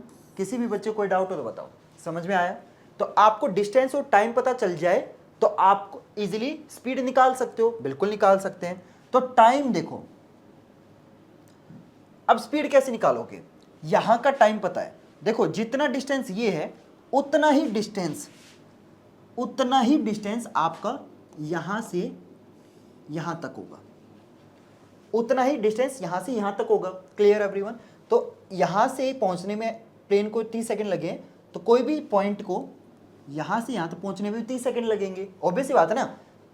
देखो यहां से लेके यहां का डिस्टेंस और यहां से यहां लेकर डिस्टेंस सेम है, क्योंकि यहां पे भी 90 डिग्री का एंगल, यहां पे भी 90 डिग्री का एंगल है, यहां पे भी 90 है, यहां पे भी 90 है, तो एक तरीके से स्क्वायर बन गया। तो स्क्वायर की आपको पता साइड सेम होती है, तो ये और ये सेम रहेंगे। Clear everyone? ठीक है। अब देखो आपको यहां से लेके यहां तक का टाइम पता है, फॉर्मूले में क्या है, D/T, यानी कि डिस्टेंस पता चल जाए, टाइम पता चल जाए, तो डिस्टेंस को टाइम से डिवाइड कर दो, आपका स्पीड आ जाएगी। तो यहां से यहां तक का टाइम मेरे को पता है, that is 30 second, that is 30 second. तो अगर मेरे को ये पता चल जाए कि यार यहां से लेके यहां तक का डिस्टेंस कितना है, मान लो फॉर एग्जांपल यहां से लेके यहां तक का डिस्टेंस आपका 30 नहीं, एक काम करते हैं, यहां से यहां तक मान लो 90 किलोमीटर है, ठीक है, तो यहां पे 90 पुट कर दो, 90 पुट कर दो, तो आपकी स्पीड कितनी आ जाएगी, 3 आ जाएगी। तो बेसिकली क्वेश्चन में मैं क्या कहना चाहता हूं आपको, मैं आपको ये बताना चाहता हूं कि अगर आपको यहां से लेके यहां तक का डिस्टेंस पता चल जाए, टाइम आपको ऑलरेडी पता है, डिस्टेंस को आप टाइम से डिवाइड कर दो, स्पीड आ जाएगी प्लेन की, राइट, क्योंकि प्लेन ही तो यहां से यहां तक जा रहा है ना, तो जो स्पीड आएगी वो प्लेन की आएगी, है ना। तो अब आपको क्या निकालना है, आपको पहले काम करता हूं मैं नामकरण कर लेता हूं, ये वाला पेन लेता हूं। तो ये पॉइंट मान लो ए, ये पॉइंट मान लो बी, ये मान लो सी, ये मान लो डी, ये मान लो ई, ठीक है। तो बेसिकली आपको ई से लेके डी तक का डिस्टेंस पता चल जाए, ठीक है, ई से लेके डी तक का डिस्टेंस पता चल जाए तो आप उसको 30 सेकंड से डिवाइड कर दो, आंसर आ जाएगा, राइट। क्लियर एवरीवन, समझ में आया। और देखो जो ई से लेके डी तक का डिस्टेंस आएगा ना, वो आपका मीटर में आएगा, क्योंकि जो हाइट है प्लेन की वो आपको मीटर में गिवन है, ठीक है। अब देखो यहाँ पे दो ट्रायंगल दिख रहे हैं, बिल्कुल दिख रहे हैं। अब दोनों ट्रायंगल में कोई साइड कॉमन है, मैंने आपको एक चीज बताई थी, दोनों ट्रायंगल में एक साइड पक्का गारंटेड कॉमन होगी, वो फैक्ट है, ठीक है। इस चैप्टर में कितने भी आपकी कितने भी क्वेश्चन आ जाएं, कितने भी आपकी वो बन जाए, फिगर बन जाए, हर एक क्वेश्चन के फिगर में एक चीज कॉमन होगी, दो ट्रायंगल होंगे, दोनों ट्रायंगल में एक साइड कॉमन होगी। तो यहाँ पे आपको दो ट्रायंगल दिख रहे हैं, बिल्कुल दिख रहे हैं भैया। दोनों ट्रायंगल में कौन सी साइड कॉमन है, बताओ, दोनों ट्रायंगल में कौन सी साइड कॉमन है? एक ट्रायंगल आपका ये है, दूसरा ट्रायंगल आपका ये है। दोनों ट्रायंगल में कौन सी साइड कॉमन है मैं बताता हूं। ये हाइट इस ट्रायंगल में है और ये हाइट इस बड़े वाले ट्रायंगल में है, तो दोनों हाइट सेम है ना। क्वेश्चन में गिवन है कि दोनों हाइट सेम है, प्लेन की हाइट चेंज थोड़ी ना हो रही है, प्लेन आगे जा रहा है बस, यानी कि इस ट्रायंगल की EB और DC सेम है। तो मैं लिख लेता हूं EB is equal to DC। Clear everyone, ये चीज पता चली, EB और DC इक्वल है, दोनों की वैल्यू कितनी है 3000√3 मीटर, क्योंकि ये क्वेश्चन में गिवन है कि भाई ये प्लेन की हाइट है और प्लेन की हाइट चेंज नहीं हो रही है, ठीक है। अब इस क्वेश्चन में क्या करेंगे, दोनों ट्रायंगल के अंदर कौन सी ट्रिग्नोमेट्री रेशियो लगाएंगे। देखो एंगल के सामने वाली साइड आपको पता है, राइट, परपेंडिकुलर आपको पता है, क्योंकि हाइट है ना ये, इस एंगल के सामने ये परपेंडिकुलर है, परपेंडिकुलर आपको पता है। और दूसरी साइड कौन सी बताओ, आपको ये निकालना है, ये डिस्टेंस निकालना है, यहां से लेके यहां तक डिस्टेंस निकालना है। तो बेसिकली आपको BC निकालना है, क्योंकि जितना BC है उतना ही ED होगा, है ना, जितना BC है उतना ही ED होगा। तो आपने अगर BC निकाल लिया, अगर आपको BC, क्योंकि BC और ED सेम है, ठीक है, तो अगर BC पता चल जाए तो आपका क्वेश्चन हो गया ना, क्योंकि जितना BC है उतना ED है, ED निकल जाएगा, उसको 30 सेकंड से डिवाइड कर दो। क्लियर एवरीवन, समझ में आया, ठीक है। तो आपको BC निकालना है, यानी कि आपको बेस निकालना है, राइट, ये बेस में है, जो चीज निकालनी है वो ट्रायंगल की कौन सी साइड है, बेस है। तो परपेंडिकुलर गिवन है, बेस आपको निकालना है, यानी कि आप टेंजेंट लगाओगे, है ना। तो दोनों ट्रायंगल के अंदर टेंजेंट वाली ट्रिग्नोमेट्री रेशियो लगाते हैं। तो इन ट्रायंगल, पहले कौन सा ट्रायंगल ले, एक काम करते हैं, छोटे वाला ट्रायंगल लेते हैं, तो ABE लेते हैं, ठीक है। अब देखो यहां पे हम लगेंगे कौन सा ट्रिग्नोमेट्री रेशियो लगाएंगे, tangent 60 degree is equal to perpendicular क्या है, EB है, और बेस क्या है, AB है, ठीक है। टेंजेंट 60 कितना होगा, √3, और EB कितना है आपका। देखो मैंने आपको क्या बताया था कि प्लेन की हाइट चेंज नहीं हो रही है, तो DC इतना है तो उतना ही EB होगा। तो EB कितना है, क्वेश्चन में गिवन है 3000√3 मीटर, ठीक है, डिवाइडेड बाय AB आपको पता नहीं है, ठीक है, क्रॉस मल्टीप्लाई करेंगे तो देखो AB को इधर भेज देंगे, तो ये हो जाएगा आपका √3 AB इज इक्वल टू 3000√3, ठीक है। अब देखो ये √3 उधर डिवाइड में चला जाएगा, क्योंकि ये √3 AB के साथ मल्टीप्लाई में है, √3 से √3 कट जाएगा, तो यहाँ पे क्या बचेगा, यहाँ पे बचेगा आपका 3000। Clear everyone. और देखो ये जो 3000 आएगा ना, ये आपका मीटर में आएगा, क्यों, क्योंकि यहाँ पे सारी चीजें जो है वो मीटर में चल रही है। Clear everyone? तो ए बी यानी कि यहां से लेके यहां तक का जो डिस्टेंस है ये आपका 3000 मीटर है। Clear everyone? किसी भी बच्चे को यहां तक कोई डाउट हो तो बताओ। लेकिन हमें निकालना क्या है, हमें बीसी की वैल्यू निकालनी है, राइट? क्योंकि जितना बीसी होगा उतना ही आपका ईडी होगा, राइट? तो बीसी आपको निकालना है, लेकिन हमारा क्या आ गया, हमारा ए बी आ गया। तो अब बीसी कैसे निकालेंगे, चलो बताता हूं। तो मैं इसको इरेज कर देता हूं। अब की बार हम दूसरा ट्रायंगल लेंगे, ठीक है? देखो पहले हमने छोटा ट्रायंगल लिया था, बड़ा ट्रायंगल लेंगे। तो मैं यहां पे लिखूंगा in triangle A C D, A C D. तो देखो यहां पे भी हम टेंजेंट वाला ट्रिग्नोमेट्री रेशियो लगाएंगे। तो टेंजेंट 30 इज इक्वल टू, अब देखो डीसी बाय एसी आएगा, डीसी बाय एसी, राइट? क्योंकि बड़ा ट्रायंगल है तो पूरा बेस लेंगे ना। तो डीसी बाय एसी, तो ये 30 डिग्री है। Clear everyone? यहां तक समझ में आया? अब देखो टेंजेंट 30 कितना होता है, 1/√3 इज इक्वल टू डीसी आपका गिवन है 3000√3 डिवाइडेड बाय, अब देखो थोड़ा ध्यान से देखना, एसी का मतलब क्या है? एसी जो है वो आपका दो चीजों से मिलकर बना है, A B plus B C. अगर मैं ए बी और बी सी को जोड़ दूं तो ए से लेके सी तक बन जाएगा, बिल्कुल बन जाएगा। इसमें अगर मैं ये ऐड कर दूं तो ये पूरा बेस बन जाएगा कि नहीं बन जाएगा, बिल्कुल बन जाएगा। तो A B plus B C, तो ए सी को मैंने क्या लिख दिया, A B plus B C. Clear everyone? यहां तक समझ में आया? ठीक है। अब ए बी हमारा कितना है, 3000 है, तो ए बी की जगह मैंने लिख दिया 3000। अब क्या करेंगे, अब सिंपल आपको क्रॉस मल्टीप्लाई करना है। तो अब इसको क्या करना है, क्रॉस मल्टीप्लाई करना है। तो मैं इसको यहां पे करता हूं, ठीक है? क्रॉस मल्टीप्लाई करेंगे तो ये चीज आपकी 1 से मल्टीप्लाई होगी, इसका डिनोमिनेटर 1 से मल्टीप्लाई होगा, तो 3000 प्लस बी सी आएगा। ये √3 इसके न्यूमरेटर से मल्टीप्लाई होगा, तो √3 इंटू √3 3 हो जाएगा। 3000 इंटू 3 कितना होगा, ये हो जाएगा आपका 9000। Clear everyone? समझ गए यहां तक? ठीक है। अब आपको बीसी की वैल्यू निकालनी है, 3000 उधर जाके सब्ट्रैक्ट हो जाएगा, तो बीसी आ गया आपका 6000। क्लियर? तो बीसी कितना है, 6000 है। अब देखो ये बीसी 6000 है, तो ईडी भी कितना होगा, 6000 होगा। अब आपको निकालना क्या है, स्पीड निकालनी है। डिस्टेंस आपको पता है कि भाई जो प्लेन है वो ई पॉइंट से डी पॉइंट तक जब जाता है तो वो 6000 मीटर कवर करता है।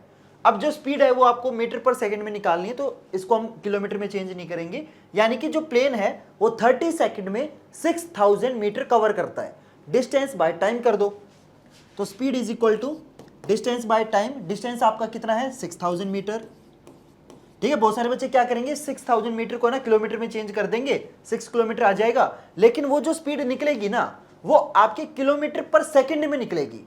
अगर आप चाहो तो जो स्पीड है वो किलोमीटर पर आवर में भी निकाल सकते हो। आपको क्या करना पड़ेगा, ये जो 30 सेकंड है ना इसको आवर में चेंज करना पड़ेगा, लेकिन वो बहुत ज्यादा कॉम्प्लिकेटेड हो जाएगा, तो वो मत करना। सिंपल जो स्पीड है उसको मीटर पर सेकंड में निकाल दो। तो डिस्टेंस हम मीटर में रखेंगे, टाइम हमारा ऑलरेडी सेकंड में है, तो बाय 30, तो ये आ जाएगा आपका 200 मीटर पर सेकंड। यानी कि जो एरोप्लेन है ये आपका 1 सेकंड में 200 मीटर कवर करता है। Clear everyone? समझ में आया ये क्वेश्चन? तो यहाँ पे हमारा ये जो क्वेश्चन है कंप्लीट होता है। देखो यार, ये जो क्वेश्चन है ना आपका डायरेक्ट एनसीईआरटी का क्वेश्चन है। ये मेरे हिसाब से हर बच्चे को आना चाहिए। अगर आपको ये क्वेश्चन आता है तो ये मान के चलो आप है ना एवरेज लेवल पे हो, ठीक है? मतलब एवरेज कैटेगरी में आप आते हो। अभी हार्ड क्वेश्चन मैंने आपके करवाई नहीं, आगे मैं करवाऊंगा, ठीक है? तो आपको अगर ये क्वेश्चन नहीं आता तो देखो यार आप बिलो एवरेज हो, आपको सच में मेहनत करने की जरूरत है। लेकिन अगर आपको ये क्वेश्चन ऑलरेडी आता है तो आप एवरेज कैटेगरी में खुद को काउंट कर सकते हो। अगर तुम इंटेलिजेंट वाली कैटेगरी में काउंट होना है ना तो तुम्हें मेरे जो मुश्किल वाले क्वेश्चन है वो भी करने पड़ेंगे। अभी तक देखो यार मैंने बहुत ज्यादा बेसिक्स क्वेश्चन कराए हैं, स्टार्टिंग में मैंने थोड़े से इजी क्वेश्चन कराए थे, ये आपके एवरेज क्वेश्चन है।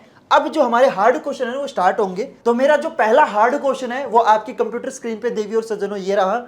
जल्दी से देखते हैं कितने बच्चे इस क्वेश्चन को कर पाएंगे। मैं ये बोल रहा हूं अगर आपने ये क्वेश्चन सोल्व कर दिया ना, इसका मतलब ये है कि तुम मतलब सच में इंटेलिजेंट हो। लेकिन मैं आपको गारंटी दे रहा हूं 99% बच्चे ऐसे होंगे जिनसे ये क्वेश्चन सोल्व नहीं होगा। तो आपको क्या करना है, वीडियो को पॉज करना है, मैं साइड में हो जाता हूं। आपको वीडियो को पॉज करना है, इस क्वेश्चन को पढ़ना है, समझना है कि इस क्वेश्चन में क्या बोला गया है और इस क्वेश्चन को सोल्व करने का ट्राई करना है। और ट्राई करने के बाद है ना आपको कमेंट में मेरे को पक्का बताना है। देखो यार, चाहे क्वेश्चन आपसे सोल्व हो चाहे ना हो, आपको बताना जरूर है कि भैया मेरे से क्वेश्चन सोल्व हुआ है या नहीं हुआ, ठीक है? तो ये मेरा पहला हार्ड क्वेश्चन है, तो देखते हैं कितने बच्चे इस क्वेश्चन को सोल्व कर पाते हैं। तो सभी बच्चे वीडियो को पॉज करके एक बार इस क्वेश्चन को सोल्व करने का ट्राई करो, ठीक है। अगर आपसे नहीं हो रहा है तो कोई बात नहीं, अभी मैं आपको समझाता हूं, ठीक है। तो देखो इस क्वेश्चन में क्या बोला गया है, a peacock is sitting on the top of a pillar. तो सबसे पहले क्या करेंगे, पिलर बनाएंगे। तो ये मेरा पिलर है, ठीक है। जो पीकॉक है वो मेरा इस पिलर के ऊपर बैठा है, ये मान लो मेरा पीकॉक है। Clear everyone. तो पीकॉक जो है वो पिलर के ऊपर बैठा है, विच इज 9 मीटर हाई। तो आपके पिलर की हाइट कितनी है, 9 मीटर है। यार सच में अगर आपने ये क्वेश्चन कर लिया ना, मतलब सच में यार तुम इंटेलिजेंट तो हो, मानना पड़ेगा। लेकिन मेरे को पता है ना 90% बच्चे नहीं कर पाएंगे। देखो आगे क्या बोला गया है, from a point 27 metre away from the bottom of the pillar. इस पिलर के बॉटम से 27 मीटर दूर, 27 मीटर दूर, इस पिलर के बॉटम से 27 मीटर दूर, यानी कि ये जो पूरा डिस्टेंस है यहां से लेके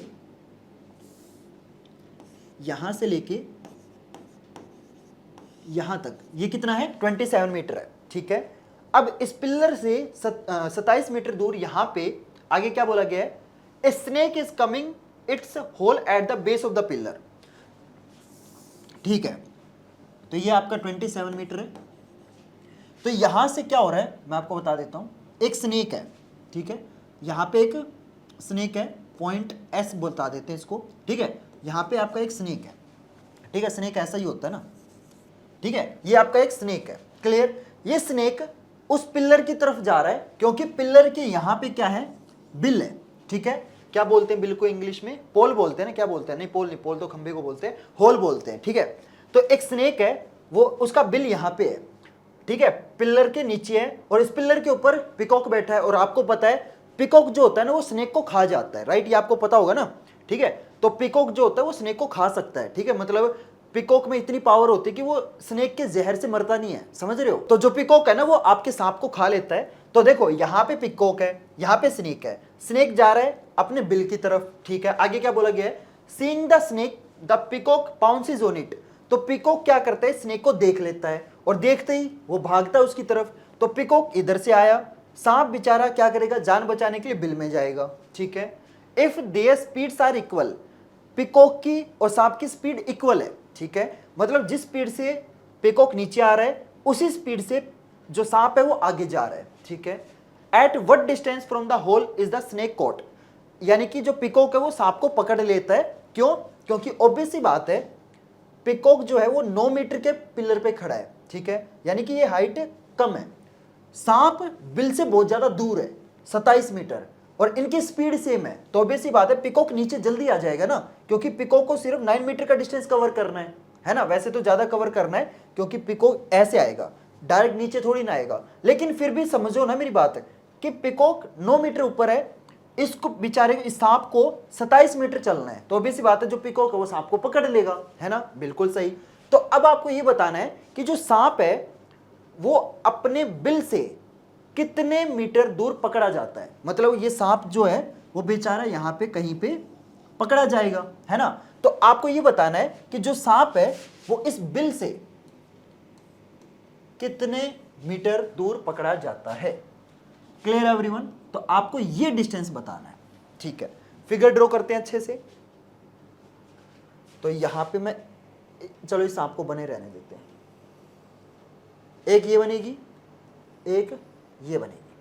तो देखो इस पूरे फिगर के अंदर, पूरे क्वेश्चन के अंदर कहीं पे भी एंगल की बात हो रही है, नहीं हो रही, यानी कि ट्रिग्नोमेट्री रेशियो वाला कंसेप्ट नहीं लगेगा। अब तुम में से बहुत सारे बच्चे बोलेंगे कि भैया ये तो एप्लीकेशंस ऑफ ट्रिग्नोमेट्री वाला चैप्टर है, इसके अंदर आप ट्रिग्नोमेट्री रेशियो नहीं लगा रहे हो, ये कैसे होगा। देखो यहां पे आपका ना एक बहुत ही इंपॉर्टेंट कंसेप्ट लगेगा, जो कि इस चैप्टर की पहली एक्सरसाइज के अंदर है।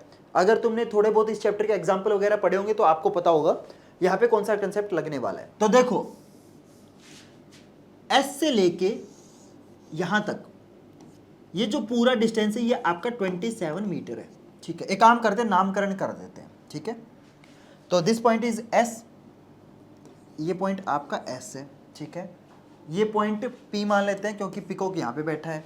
ये पॉइंट एच मान लेते हैं क्योंकि यहाँ पे होल है, और इस पॉइंट को सी मान लेते हैं क्योंकि यहाँ पे सांप कोट होगा यानी पकड़ा जाएगा।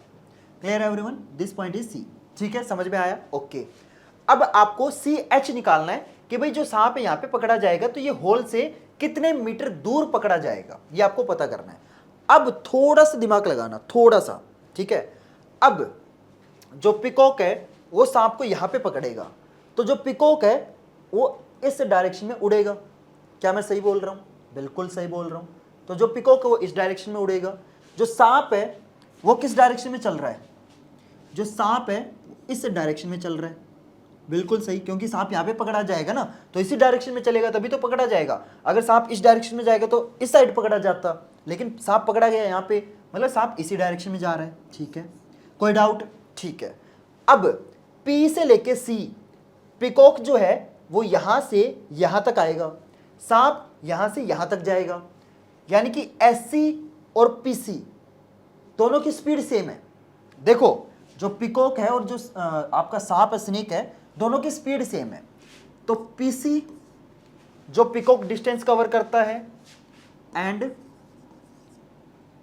एससी जो सांप डिस्टेंस कवर करता है, उन दोनों में जो स्पीड है वो आपकी इक्वल है। अब मैं आपको एक बहुत इंपॉर्टेंट चीज बताता हूं, ध्यान से सुनना। जो पिकॉक है और जो सांप है वो दोनों यहां पे सेम टाइम पे मिलेंगे, तभी तो दोनों आपस में मिल पा रहे हैं ना। अगर स्नेक आगे निकल जाएगा, पिकॉक तो पीछे रह जाएगा, राइट। तो पिकॉक और सांप दोनों सेम टाइम पे यहां पे मिल रहे हैं, दोनों की स्पीड सेम है। स्पीड का फॉर्मूला क्या होता है जल्दी बताओ? अभी मैंने आपको बताया था डिस्टेंस बाय टाइम। तो टाइम भी सेम है क्योंकि दोनों सेम टाइम पे मिलेंगे, स्पीड भी दोनों की सेम है, क्वेश्चन में गिवन है, यानी कि डिस्टेंस भी सेम होगा।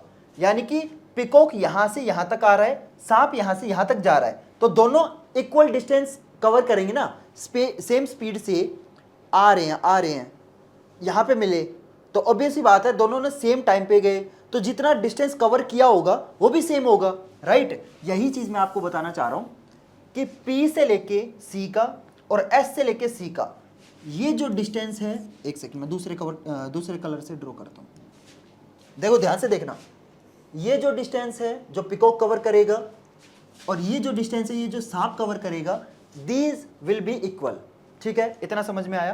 तो मैं लिख लेता हूं that SC will be equal to PC। Clear है एवरीवन? ये समझ आ गया, ये मान लो 90% आपका क्वेश्चन कंप्लीट हो गया। ठीक है, एक बात याद रखना, अगर कभी भी स्पीड सेम हो, टाइम सेम हो, तो डिस्टेंस भी सेम होगा, और अगर स्पीड और डिस्टेंस सेम हो तो टाइम सेम होगा। इन तीनों में से अगर कोई भी दो चीज सेम है ना, तो तीसरी चीज भी सेम होगी, ये गारंटी है। और इस क्वेश्चन में देखो स्पीड सेम है, टाइम सेम है, तो ऑब्वियस सी बात है जो तीसरी चीज डिस्टेंस है वो ऑब्वियस सी बात है सेम होगा, है ना। तो डिस्टेंस सेम है, यानी कि पिकॉक जितना डिस्टेंस कवर करेगा और स्नेक जितना डिस्टेंस कवर करेगा वो सेम होगा। तो पीसी और एससी सेम है। ठीक है, यहां तक समझ में आया? ओके, अब थोड़ा सा ध्यान से समझना, 90% क्वेश्चन हो गया है। ठीक है, ये मान लो 90% क्वेश्चन हो चुका है। अब देखो एससी कितना है, इसको मान लेते हैं, एससी को मैं मान लेता हूं एक्स। ठीक है, कि भाई एक्स है। ठीक है, समझ में आया? तो पीसी भी कितना होगा? पीसी भी आपका एक्स होगा। अगर एससी एक्स है तो पीसी भी एक्स होगा, ऑब्वियस सी बात है, पीसी भी एक्स होगा यार। हाँ ठीक है, क्लियर एवरीवन? इतना समझ में आया? क्योंकि दोनों सेम है, डिस्टेंस सेम है। अब ये पूरा डिस्टेंस कितना बता रखा था, जो स्नेक है वो होल से कितने मीटर दूर है? 27 मीटर दूर है ना? बिल्कुल सही। तो आपका सी एच कितना हो जाएगा? पूरा अगर 27 है, ये एस सी एक्स है, तो ये सी एच कितना हो जाएगा? ये हो जाएगा आपका 27 माइनस एक्स। Clear everyone? क्योंकि टोटल 27 है ना, ये एक्स है तो ये 27 माइनस एक्स होगा। अगर ये समझ नहीं आया तो मैं बता देता हूं, देखो एस एच कितना है? 27 है। ठीक है, एस एच दो चीजों से मिलके बनाए, S C plus C H. अगर ये पार्ट आपको आता है तो आप इसको स्किप कर सकते हो, इज इक्वल टू 27। ठीक है, एस सी कितना है? एस सी को मैंने एक्स मान लिया, एक्स उधर जाएगा। ठीक है, तो इधर सी एच बचेगा, तो C H will be equal to 27 minus X. Clear? यही तो मैंने लिखा है। ठीक है, अब आपको क्या निकालना है इस क्वेश्चन में? आपको सी एच निकालना है कि भाई जो स्नेक है वो होल से कितने मीटर दूर पकड़ा जाता है। अगर आपको x पता चल जाए तो आप 27 में से x को माइनस कर दोगे, सी एच आपको पता चल जाएगा। तो बेसिकली इस क्वेश्चन में आपको x पता करना है। तो यहां पे देखो, ये जो पिलर है ये 90 डिग्री का एंगल बनाएगा, बिल्कुल बनाएगा। तो यहां पे देखो इस क्वेश्चन के अंदर आपको एंगल तो दे नहीं रखा, तो यहां पे ट्रिग्नोमेट्री रेशियो तो लगेगा नहीं, तो क्या लगेगा? यहाँ पे लगेगी पाइथागोरस थ्योरम। और यही एक ऐसी चीज थी जो मैं बता रहा था ना कि बच्चों से क्वेश्चन नहीं होगा, क्योंकि मेरे को पता था बहुत सारे बच्चे ऐसे होंगे जो ये सोचेंगे कि यार इस क्वेश्चन में ना ट्रिग्नोमेट्री रेशियो कहाँ लगाए, लेकिन यहाँ पे आपको ट्रिग्नोमेट्री रेशियो लगानी नहीं है, क्योंकि यहाँ पे पाइथागोरस थ्योरम से काम चल रहा है। ठीक है, तो यहाँ पे हम जो छोटा वाला ट्रायंगल है ना उसके अंदर पाइथागोरस थ्योरम लगाएंगे। तो इन ट्रायंगल PCH, तो पाइथागोरस थ्योरम लगाते हैं। तो आपको पता है हाइपोटेन्यूज क्या है, यहाँ पे x है, तो x square is equal to base यहाँ पे क्या है और परपेंडिकुलर 9 है, तो 9 का स्क्वायर, 9 का स्क्वायर, ठीक है, प्लस यहाँ पे बेस क्या है, छोटा ट्रायंगल है तो CH लेंगे, बेस यहाँ पे 27 माइनस x है, इसका स्क्वायर। क्लियर है एवरीवन? मेरे ख्याल से इससे आगे तो तुम सोल्व कर लोगे। क्या बनेगा, x square is equal to 81। यहाँ पे देखो a माइनस बी का होल स्क्वायर वाली आइडेंटिटी लगेगी, तो 27 का square plus x square minus 2ab, तो यहाँ पे 27 का 54x हो जाएगा। क्लियर है एवरीवन? समझ में आया? तो यहाँ पे देखो एक्स स्क्वायर से एक्स स्क्वायर कट गया और यहाँ पे 54x को इधर ले आओ, तो 54x इधर आके प्लस का हो जाएगा, इज इक्वल टू 81 प्लस 27 का स्क्वायर। आगे तो यार देखो बेसिक कैलकुलेशन है, इसको सोल्व करोगे ना तो मैं आपको आंसर बता देता हूं। तो x की वैल्यू आएगी आपकी 15, ठीक है, तो x आपका 15 है, आपको निकालना क्या था, CH निकालना है। तो 27 में से x माइनस करोगे यानी कि 15 माइनस करोगे तो जो CH है वो कितना आ जाएगा, that will be 12 metre. Clear है एवरीवन? समझ में आया? तो आपका जो सांप है ना वो अपने बिल से 12 मीटर दूर बेचारा पकड़ा गया, तो अगर ये थोड़ी सी स्पीड फास्ट रखता तो ये 12 मीटर कवर करके अपने बिल में चला जाता, अपनी जान बचा लेता। ठीक है, तो मेरे ख्याल से यार काफी बढ़िया क्वेश्चन था, और अगर आपने सच में ये क्वेश्चन कर लिया ना तो यार मतलब लिटरली हैट्स ऑफ है, क्योंकि मैं आपको बता रहा हूँ ये क्वेश्चन वही बच्चा कर पाएगा जिसके कंसेप्ट्स क्लियर होंगे और जिस बच्चे ने ना बहुत ज्यादा प्रैक्टिस की होगी। तो अगर तुमसे क्वेश्चन सोल्व नहीं हुआ ना तो आपको क्या करना है, पिकॉक वाला जो इमोजी है ना वो आपको कमेंट्स में भर देना है, उससे ना मेरे को आइडिया लग जाएगा, मेरे को पता चल जाएगा कि भाई ये जो पिकॉक वाला क्वेश्चन है ना इसने बहुत सारे बच्चों को परेशान किया है। तो अगर आपसे क्वेश्चन सोल्व नहीं हुआ तो क्या करना है, पिकॉक वाला इमोजी आपको कमेंट्स में डाल देना है। क्लियर है एवरीवन? चलो अगले क्वेश्चन पे चलते हैं। तो इस क्वेश्चन में देखो क्या बोला गया है, the tops of 2 towers of height x and y। तो देखो यहाँ पे ना आपके 2 टावर हैं, यार मेरा ना गलत बैठ गया यार। तो यहाँ पे देखो 2 टावर हैं, तो एक टावर मान लो आपका ये है और दूसरा टावर मान लो ये है। ठीक है, एक टावर की हाइट कितनी है, x है, दूसरे की कितनी है, y है। ठीक है, आगे देखो क्या बोला गया है, standing on the level of ground subtend angle of at the centre of the line joining. ठीक है, तो यहाँ पे ना दोनों टावर के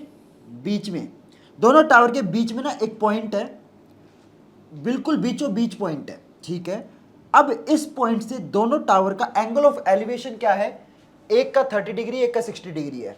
तो ऑब्वियस सी बात है ये थोड़ा सा छोटा टावर है इसलिए इसका एंगल ऑफ एलिवेशन क्या होगा, 30 डिग्री होगा। ठीक है, और ये टावर थोड़ा लंबा टावर है इसलिए इसका एंगल ऑफ एलिवेशन कितना होगा, 60 डिग्री होगा। क्लियर है एवरीवन? फिगर समझ में आया? ओके, तो आपको निकालना क्या है, एक्स वाई का रेशियो निकालना है, यानी कि दोनों टावर की हाइट का रेशियो निकालना है। बहुत ही इजी क्वेश्चन है। तो देखो कैसे होगा, नामकरण कर लेते हैं, A B C D E. ठीक है, तो ये हमने पॉइंट का नामकरण कर लिया। अब देखो 2 ट्रायंगल है, अब इस क्वेश्चन के अंदर आपको एक्स वाई की रेशियो निकालनी है। इसका मतलब दोनों टावर की जो हाइट है ना उसकी रेशियो निकालनी है। कैसे निकालोगे, देखो हाइट क्या है, परपेंडिकुलर है क्योंकि एंगल के सामने वाली साइड है। ठीक है, परपेंडिकुलर की बात हो रही है, और इस क्वेश्चन में आपको एक बहुत इंपॉर्टेंट चीज बताई गई है कि जो BC है और जो CD है वो दोनों इक्वल है। क्यों इक्वल है, क्योंकि जो C पॉइंट है ना वो आपकी BD लाइन का बिल्कुल मिड पॉइंट है, यानी कि जितना BC होगा उतना ही CD होगा। ऑब्वियस सी बात है, यानी कि मान लो आपका BC कितना है, मान लो आपका BC M है। ठीक है, तो आपका CD कितना होगा, ये भी आपका M होगा। ऑब्वियस सी बात है। क्लियर है एवरीवन? इतना समझ में आया आपको, जितना BC है उतना ही CD है क्योंकि C आपका मिड पॉइंट है। ओके, अब देखो परपेंडिकुलर आपको निकालना है क्योंकि आपको हाइट की रेशियो निकालनी है। ठीक है, बेस में आपको एक बहुत इंपॉर्टेंट चीज बताई गई है, यानी कि परपेंडिकुलर और बेस की बात हो रही है, यानी कि आप क्या यूज करोगे, यहां पे यूज होगा आपका टेंजेंट, राइट। तो दोनों ट्रायंगल के अंदर टेंजेंट वाली रेशियो लगा देंगे।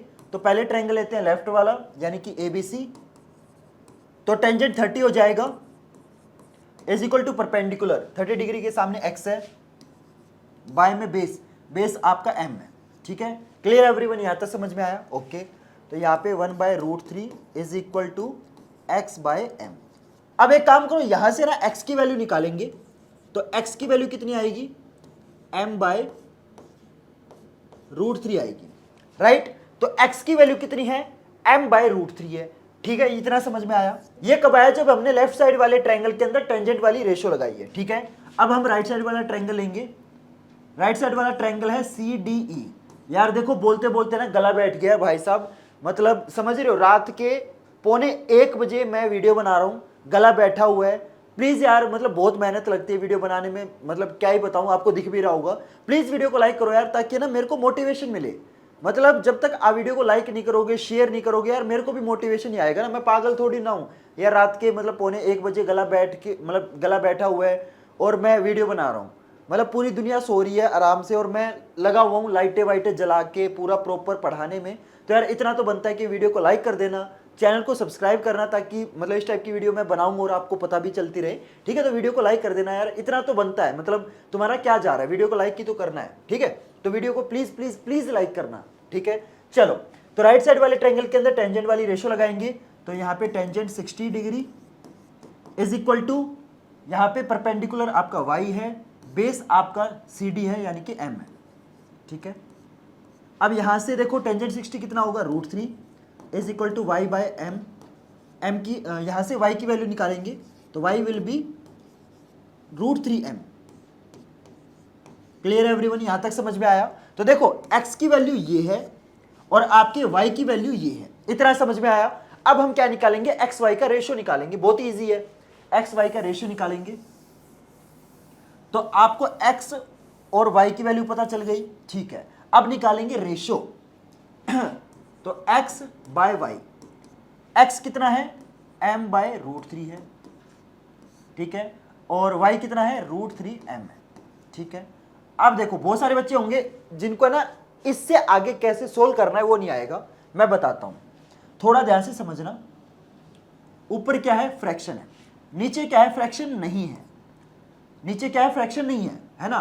तो अब क्या करेंगे? नीचे वाले को फ्रैक्शन बनाएंगे। तो उसके लिए क्या करना पड़ेगा? कहीं पे भी अगर 2 लिखा हुआ है, इसको मेरे को अगर फ्रैक्शन बनाना, तो मैं क्या करूंगा? इसके नीचे बाय में 1 लगा दूंगा, है ना। तो अगर मेरे को √3m को फ्रैक्शन बनाना है, तो बाय में 1 लगा दो। तो अब देखो, आपका ऊपर भी फ्रैक्शन है, नीचे भी फ्रैक्शन है।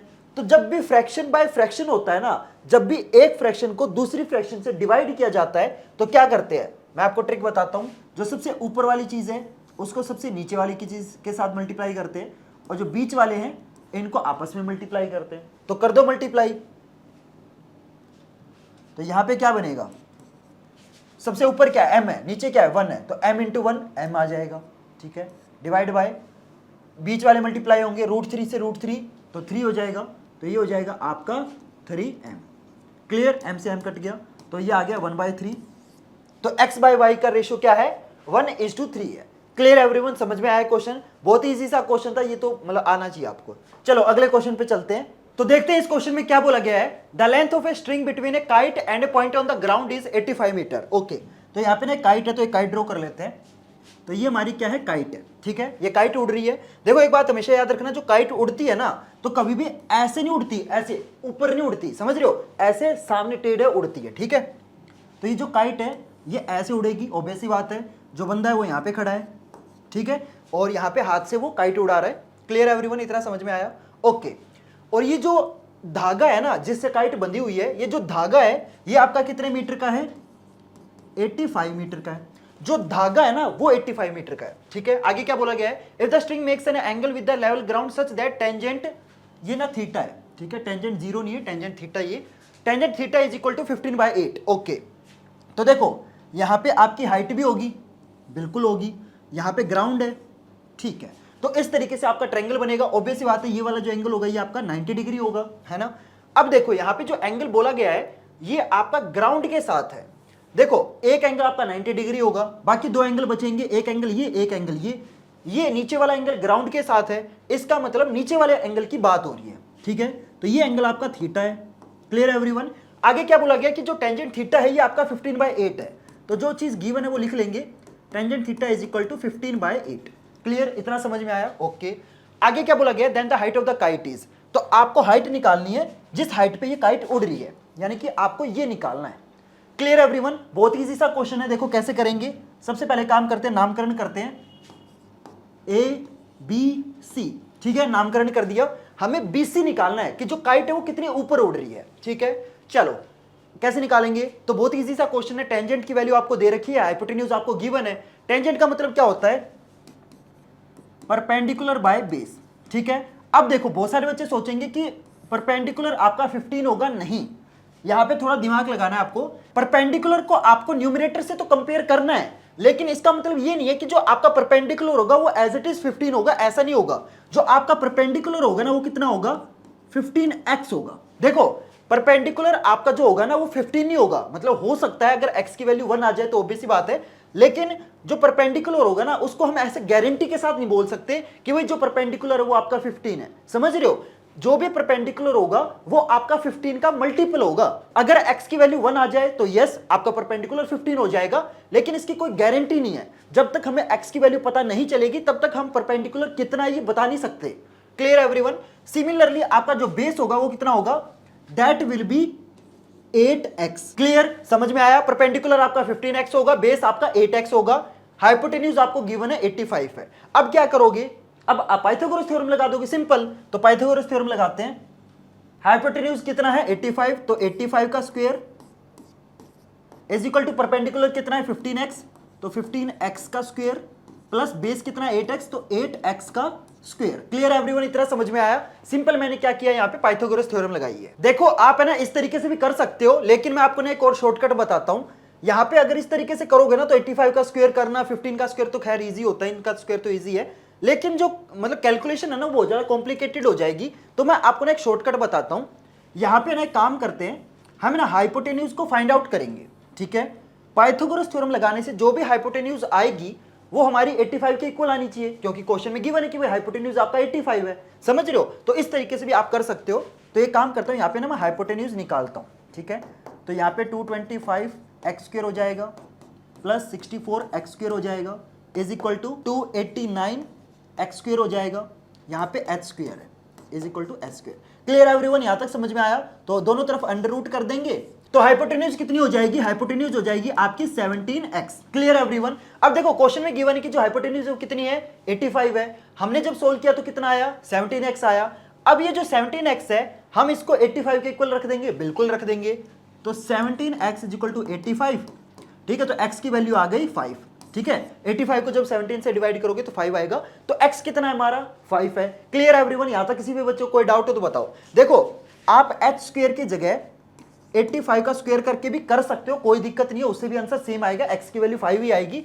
लेकिन मैंने आपको ना शॉर्टकट बताया कि आप है ना h स्क्वायर की वैल्यू निकालो, मतलब h की वैल्यू निकालो और जो भी वैल्यू आएगी उसको आप 85 के इक्वल रख दो। इस तरीके से भी कर सकते हो। Clear everyone? यहां तक समझ में आया? तो हमारा x कितना है? x जो है वो हमारा कितना है? 5 है, ठीक है। तो x is equal to 5, x की वैल्यू हमारी 5 आ गई। अब देखो क्वेश्चन में हमें निकालना क्या है? हमें ये हाइट निकालनी है कि भाई जो पतंग है वो कितनी ऊपर उड़ रही है, यानी कि 15x निकालना है। x की वैल्यू हमें पता है, तो सिंपल क्या करो, 15 को x से यानी कि 5 से मल्टीप्लाई कर दो। कितना आंसर आएगा? आंसर आ जाएगा आपका 75 मीटर। Clear everyone? यानी कि जो पतंग की हाइट है वो कितनी है? 75 है। Clear everyone? समझ में आया क्वेश्चन? चलो अगले क्वेश्चन पे चलते हैं। तो इस क्वेश्चन में देखो क्या बोला गया है? A tree is broken by the wind. अच्छा ये क्वेश्चन आपका बिल्कुल एनसीईआरटी वाला है, लेकिन ये क्वेश्चन मैंने इसके अंदर है ना जानबूझ के डाला क्योंकि ये क्वेश्चन आपका सच में इंपॉर्टेंट है। और ये मतलब ऐसा कोई भी साल नहीं है जिस साल ये वाला क्वेश्चन आपका रिपीट ना हुआ हो, मतलब किसी ना किसी सेट के अंदर ये क्वेश्चन पक्का आता ही आता है। तो बहुत ज्यादा इंपॉर्टेंट क्वेश्चन है। फिर भी मैं आपको बता देता हूं कैसे होगा ये क्वेश्चन, क्योंकि ये क्वेश्चन आपका डिक्टो एनसीईआरटी वाला है तो ऑलरेडी आपको आता होगा, ठीक है। तो अगर ये क्वेश्चन भी आपको नहीं आता ना यार, मतलब बुरा मत माना, मैं सच्चाई बोलूंगा कि यार तुम्हें ना सच में मेहनत करने की जरूरत है। प्लीज मतलब इस टाइप के जो एनसीईआरटी वाले क्वेश्चन ये तो मतलब आपको आने ही चाहिए, ठीक है। चलो इस क्वेश्चन को कैसे करना बताता हूं। तो यहाँ पे एक ट्री है, तो आपको पता है जब भी ट्री टूटता है तो बीच में से टूटेगा यहाँ पे, क्योंकि इस क्वेश्चन के हिसाब से ट्री बीच में से टूटेगा, ठीक है। नीचे क्या होती है? नीचे होती है आपकी रूट, ठीक है। ये आपकी रूट है, ठीक है, स्टेम में बेसिकली। इसके ऊपर आपका ट्री होता है, राइट। तो जो ट्री है ना इस केस में कहां से टूट रहा है? इस केस में यहां से टूट रहा है, जड़ से नहीं टूट रहा, समझ रहे हो। तो ये जो ट्री है यहां से टूटेगा तो ये आधा ट्री ऐसे झुक जाएगा, ठीक है, कैसे बनेगी फिगर बताता हूँ। तो आपका स्टेम ये रहा, ठीक है, और जो आपका बाकी स्टेम है ये आपका इस तरीके से टूट के जो ट्री है ये यहाँ पे ऐसे टूटेगा। Clear everyone? तो अगर आप इसको नोटिस करोगे तो ये जो है ना ये आपके एक ट्रायंगल की शेप बन रही है। Clear everyone? समझ में आया? तो इस टाइप से ये क्वेश्चन है। चलो क्वेश्चन में देखो अब क्या बोला गया है। क्वेश्चन में ये बोला गया है कि भाई आपका जो ट्री है ये आपका बीच में से टूट गया। ठीक है, टूट गया भाई। तो टूटने के बाद क्या हुआ, हवा की वजह से टूटा है। The top struck the ground at an angle of 30 degree, यानी कि जो टूटने के बाद ये मान लो मेरा स्टेम है, ये मेरा ट्री है टूटा हुआ, ठीक है, तो ये जो ट्री है ये जो ग्राउंड के साथ टच करेगा ना तो 30 डिग्री का एंगल बना रहा है। देखो कैसे फिगर बनेगी, यहां से ट्री टूटा, ग्राउंड से टच किया, ठीक है, तो यहां का ये वाला जो एंगल है ना ये एंगल आपका 30 डिग्री है। ये जो एंगल है ये आपका 30 डिग्री है। Clear everyone? समझ में आया? एक काम करता हूं मैं बड़ी फिगर बनाता हूं।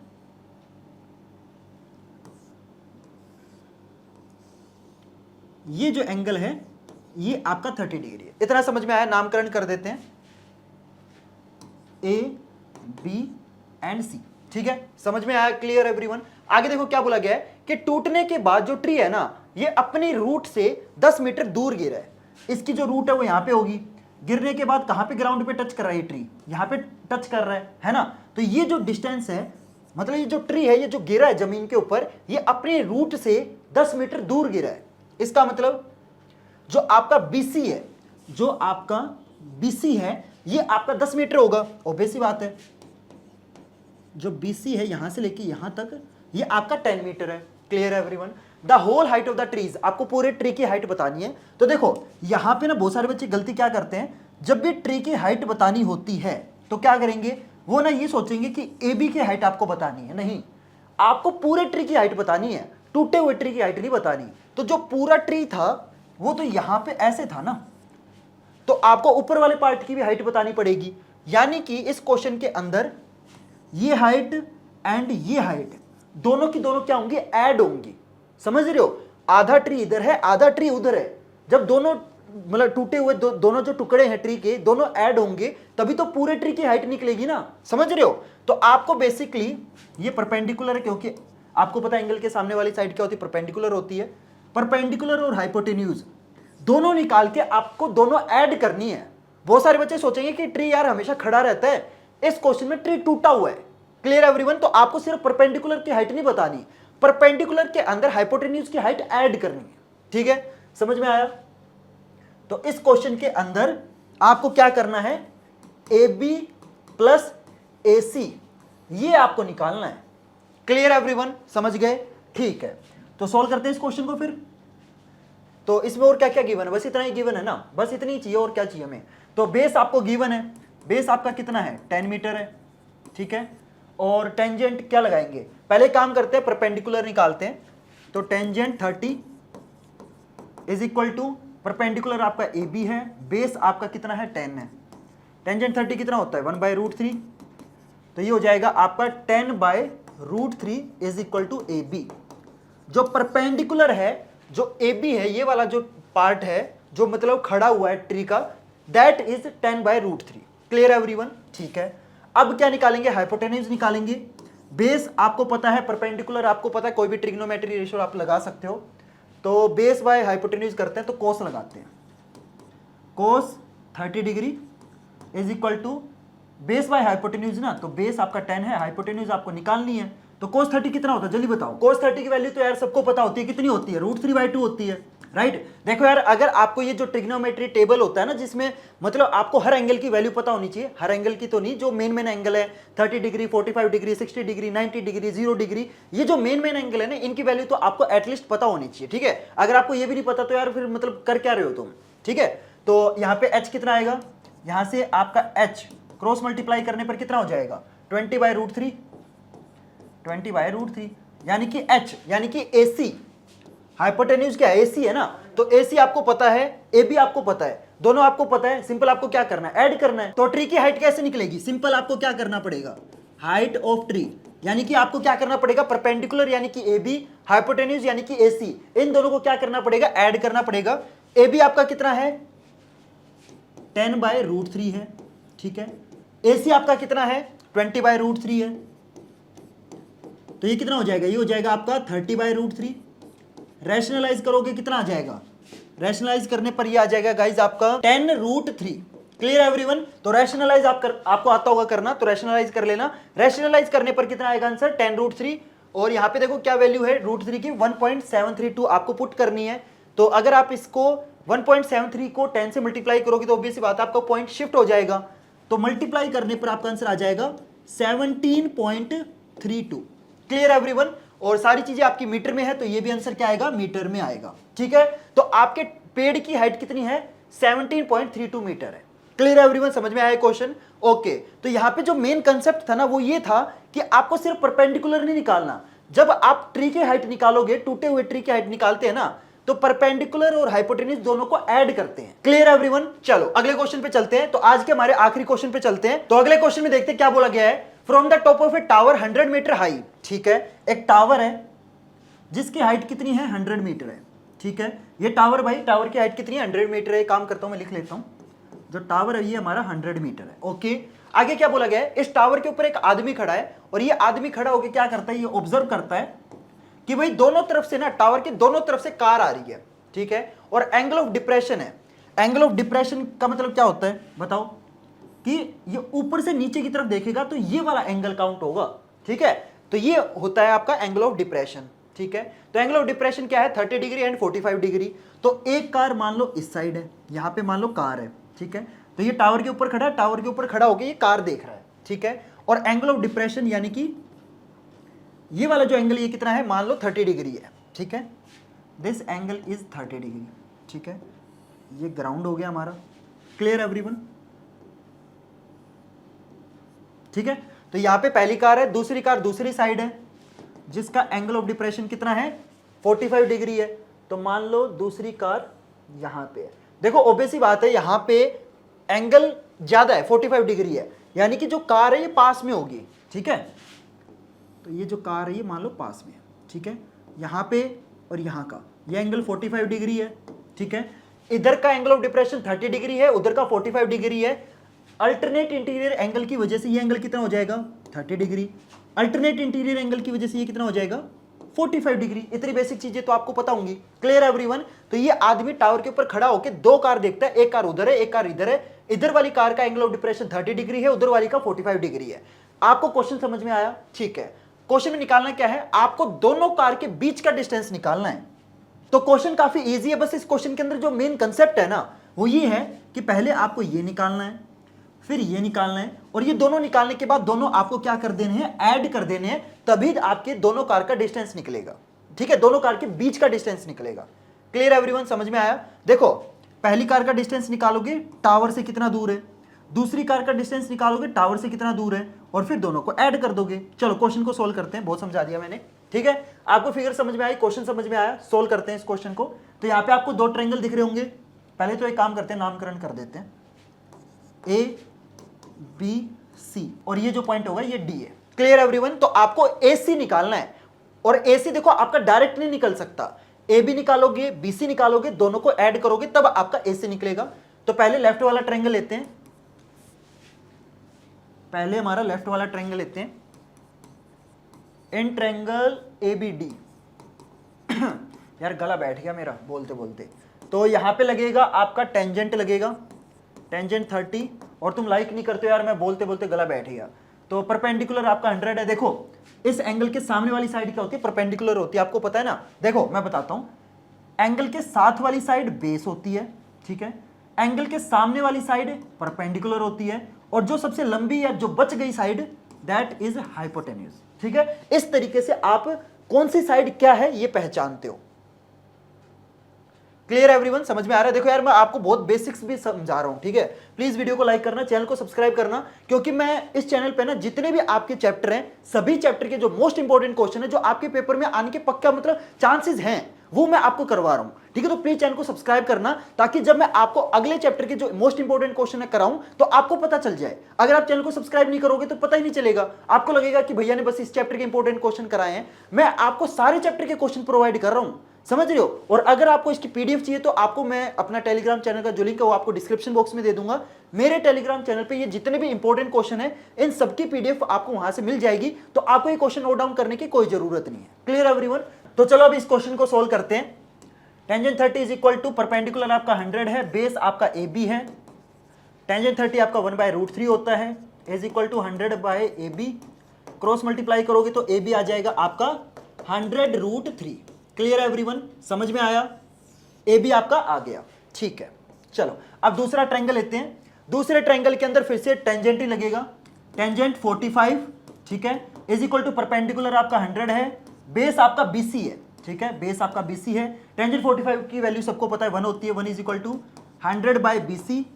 तो BC आपका कितना आ गया? BC इज इक्वल टू 100, ठीक है। तो BC की वैल्यू 100 है। देखो AB आपका कितना है? 100√3, BC आपका कितना है? 100 है। आपको निकालना क्या है? A से लेके C तक निकालना है, यानी कि आपको AB और BC को ऐड करना पड़ेगा। तो ऐड करते हैं, तो 100√3, देखो √3 की वैल्यू आपको दे रखी कितनी है? 1.73। तो पुट करेंगे तो AB कितना हो जाएगा? देखो यहाँ पे आपका ना √3 100 से मल्टीप्लाई है, तो आपको पता है कोई भी चीज 100 से मल्टीप्लाई होती है तो उसके जो पॉइंट है ना वो 2 डिजिट शिफ्ट हो जाते हैं, ठीक है। तो AB कितना हो जाएगा? 173। Clear everyone? तो AB आपका 173 है। देखो यहां से लेके ये 173 है यहां तक, और ये यहां से लेके यहां तक 100 है, ठीक है। दोनों को ऐड कर दो 273, तो आपका पूरा जो AC है कितना आ गया? 273 मीटर। तो दोनों कार के बीच में जो डिस्टेंस है दैट इज 273 मीटर। तो यहाँ पे आपके सारे क्वेश्चन कंप्लीट होते हैं। और गाइज मैं आपको सच बता रहा हूं, ये जो 10 क्वेश्चन मैंने आपको कराए हैं ना, मैं आपको लिख के दे रहा हूं, जितने भी आपके पेपर में इस चैप्टर से क्वेश्चन आएंगे ना वो आपके इन 10 में से ही आएंगे। और मैंने आपको एक और चीज बोली थी स्टार्टिंग में कि भाई मैं आपको टोटल 10 क्वेश्चन कराऊंगा, और आपको इन 10 क्वेश्चन में से जो क्वेश्चन आपको आता है वो भी आपको कमेंट में बताना है कि भैया मेरे को 3rd क्वेश्चन भी आता है, 4था क्वेश्चन भी आता है, 5वां क्वेश्चन भी आते हैं। जितने भी क्वेश्चन आपसे हो गए हैं ना, जितने भी मतलब आपसे सोल्व हो गए हैं, वो आपको कमेंट में मेरे को बताना है कि भैया मेरे से ये क्वेश्चन भी हो गया, मेरे को ये क्वेश्चन भी आता था, ठीक है। और जो क्वेश्चन आपको नहीं आते ना वो भी आपको कमेंट में बताना है, ताकि यार मेरे को आइडिया लगे कि भाई ऐसा कौन सा क्वेश्चन है जिसमें ज्यादातर बच्चे अटक रहे हैं, ठीक है। और मैंने आपको स्टार्टिंग में एक और चीज बोली थी कि भाई इन 10 क्वेश्चन में से जितने भी क्वेश्चन आपको आते हैं वो आपको खुद को एक स्कोर भी देना है। फॉर एग्जांपल मान लो 10 में से आपको 8 क्वेश्चन आते हैं, ठीक है, तो आपके नंबर कितने हो गए?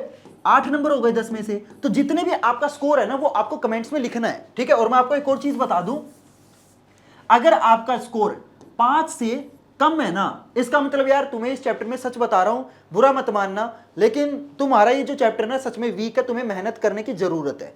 अगर आपका स्कोर 6 से लेकर 8 के बीच में है तो यार तुम एवरेज कैटेगरी में हो, मतलब थोड़े बहुत और बढ़िया क्वेश्चन करने की तुम्हें जरूरत है।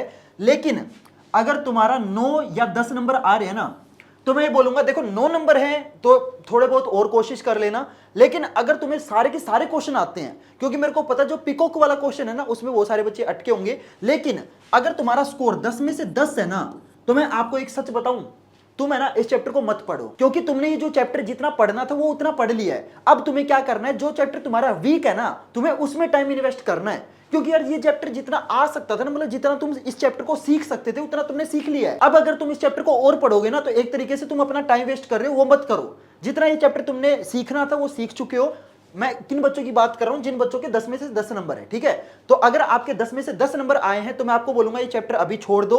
जो चैप्टर आपके वीक हैं, जो सब्जेक्ट आपके वीक है ना, अपना टाइम उन चैप्टर में या उन सब्जेक्ट्स में इन्वेस्ट करो। और यार वीडियो को लाइक कर देना यार, देखो बोलते बोलते मेरा गला बैठ गया, प्लीज वीडियो को लाइक करना। और साथ में यार इस वीडियो को ना ज्यादा से ज्यादा शेयर करना, क्योंकि यार इस वीडियो को बनाने का जो मेरा मकसद था ना वो ये था कि यार मैं ना ज्यादा से ज्यादा बच्चों की हेल्प करूं। तो प्लीज इस वीडियो को ज्यादा से ज्यादा शेयर करना। और हाँ, इस चैनल को जरूर सब्सक्राइब करना, क्योंकि बहुत सारे बच्चे सोचेंगे कि यार मैंने ना सिर्फ आपको 2 या 3 चैप्टर के इंपॉर्टेंट क्वेश्चन कराए, नहीं, मैं आपके सारे चैप्टर के इंपॉर्टेंट क्वेश्चन करवाने वाला हूं। तो चैनल को सब्सक्राइब जरूर करना। और भी मैंने बहुत सारे बड़े बड़े सरप्राइज प्लान कर रखे, जितनी भी मतलब आगे बहुत सारी सीरीज आने वाली वो मैं अभी आपको रिवील नहीं करूंगा, ठीक है। तो चैनल को सब्सक्राइब करना, ताकि जब भी मैं मतलब जो भी चीजें मैंने प्लान करके वो जब भी मैं आपको प्रोवाइड करूं तो आपको पता चल जाए, ठीक है। तो आपको क्या करना है, चैनल को सब्सक्राइब करना है, वीडियो को लाइक शेयर सब्सक्राइब मतलब जो भी बेसिक चीजें होती है वो कर देना। और हाँ, साथ में कमेंट करके ये भी बताना कि आपको ना नेक्स्ट वीडियो में कौन से चैप्टर की इंपॉर्टेंट क्वेश्चन चाहिए। ऑब्वियसली बात है, देखो यार अपलोड तो मैं सारे चैप्टर के करूंगा, लेकिन जिस चैप्टर की ज्यादा डिमांड आएगी ना सबसे पहले मैं उस चैप्टर के अपलोड कर दूंगा। तो प्लीज कमेंट करके ये भी बताना कि आपको नेक्स्ट वीडियो में कौन से चैप्टर के इंपॉर्टेंट क्वेश्चन चाहिए। तो चलो गाइस, मिलते हैं फिर अगली वीडियो में नए चैप्टर के इंपॉर्टेंट क्वेश्चन के साथ। तब तक के लिए goodbye and have a nice day.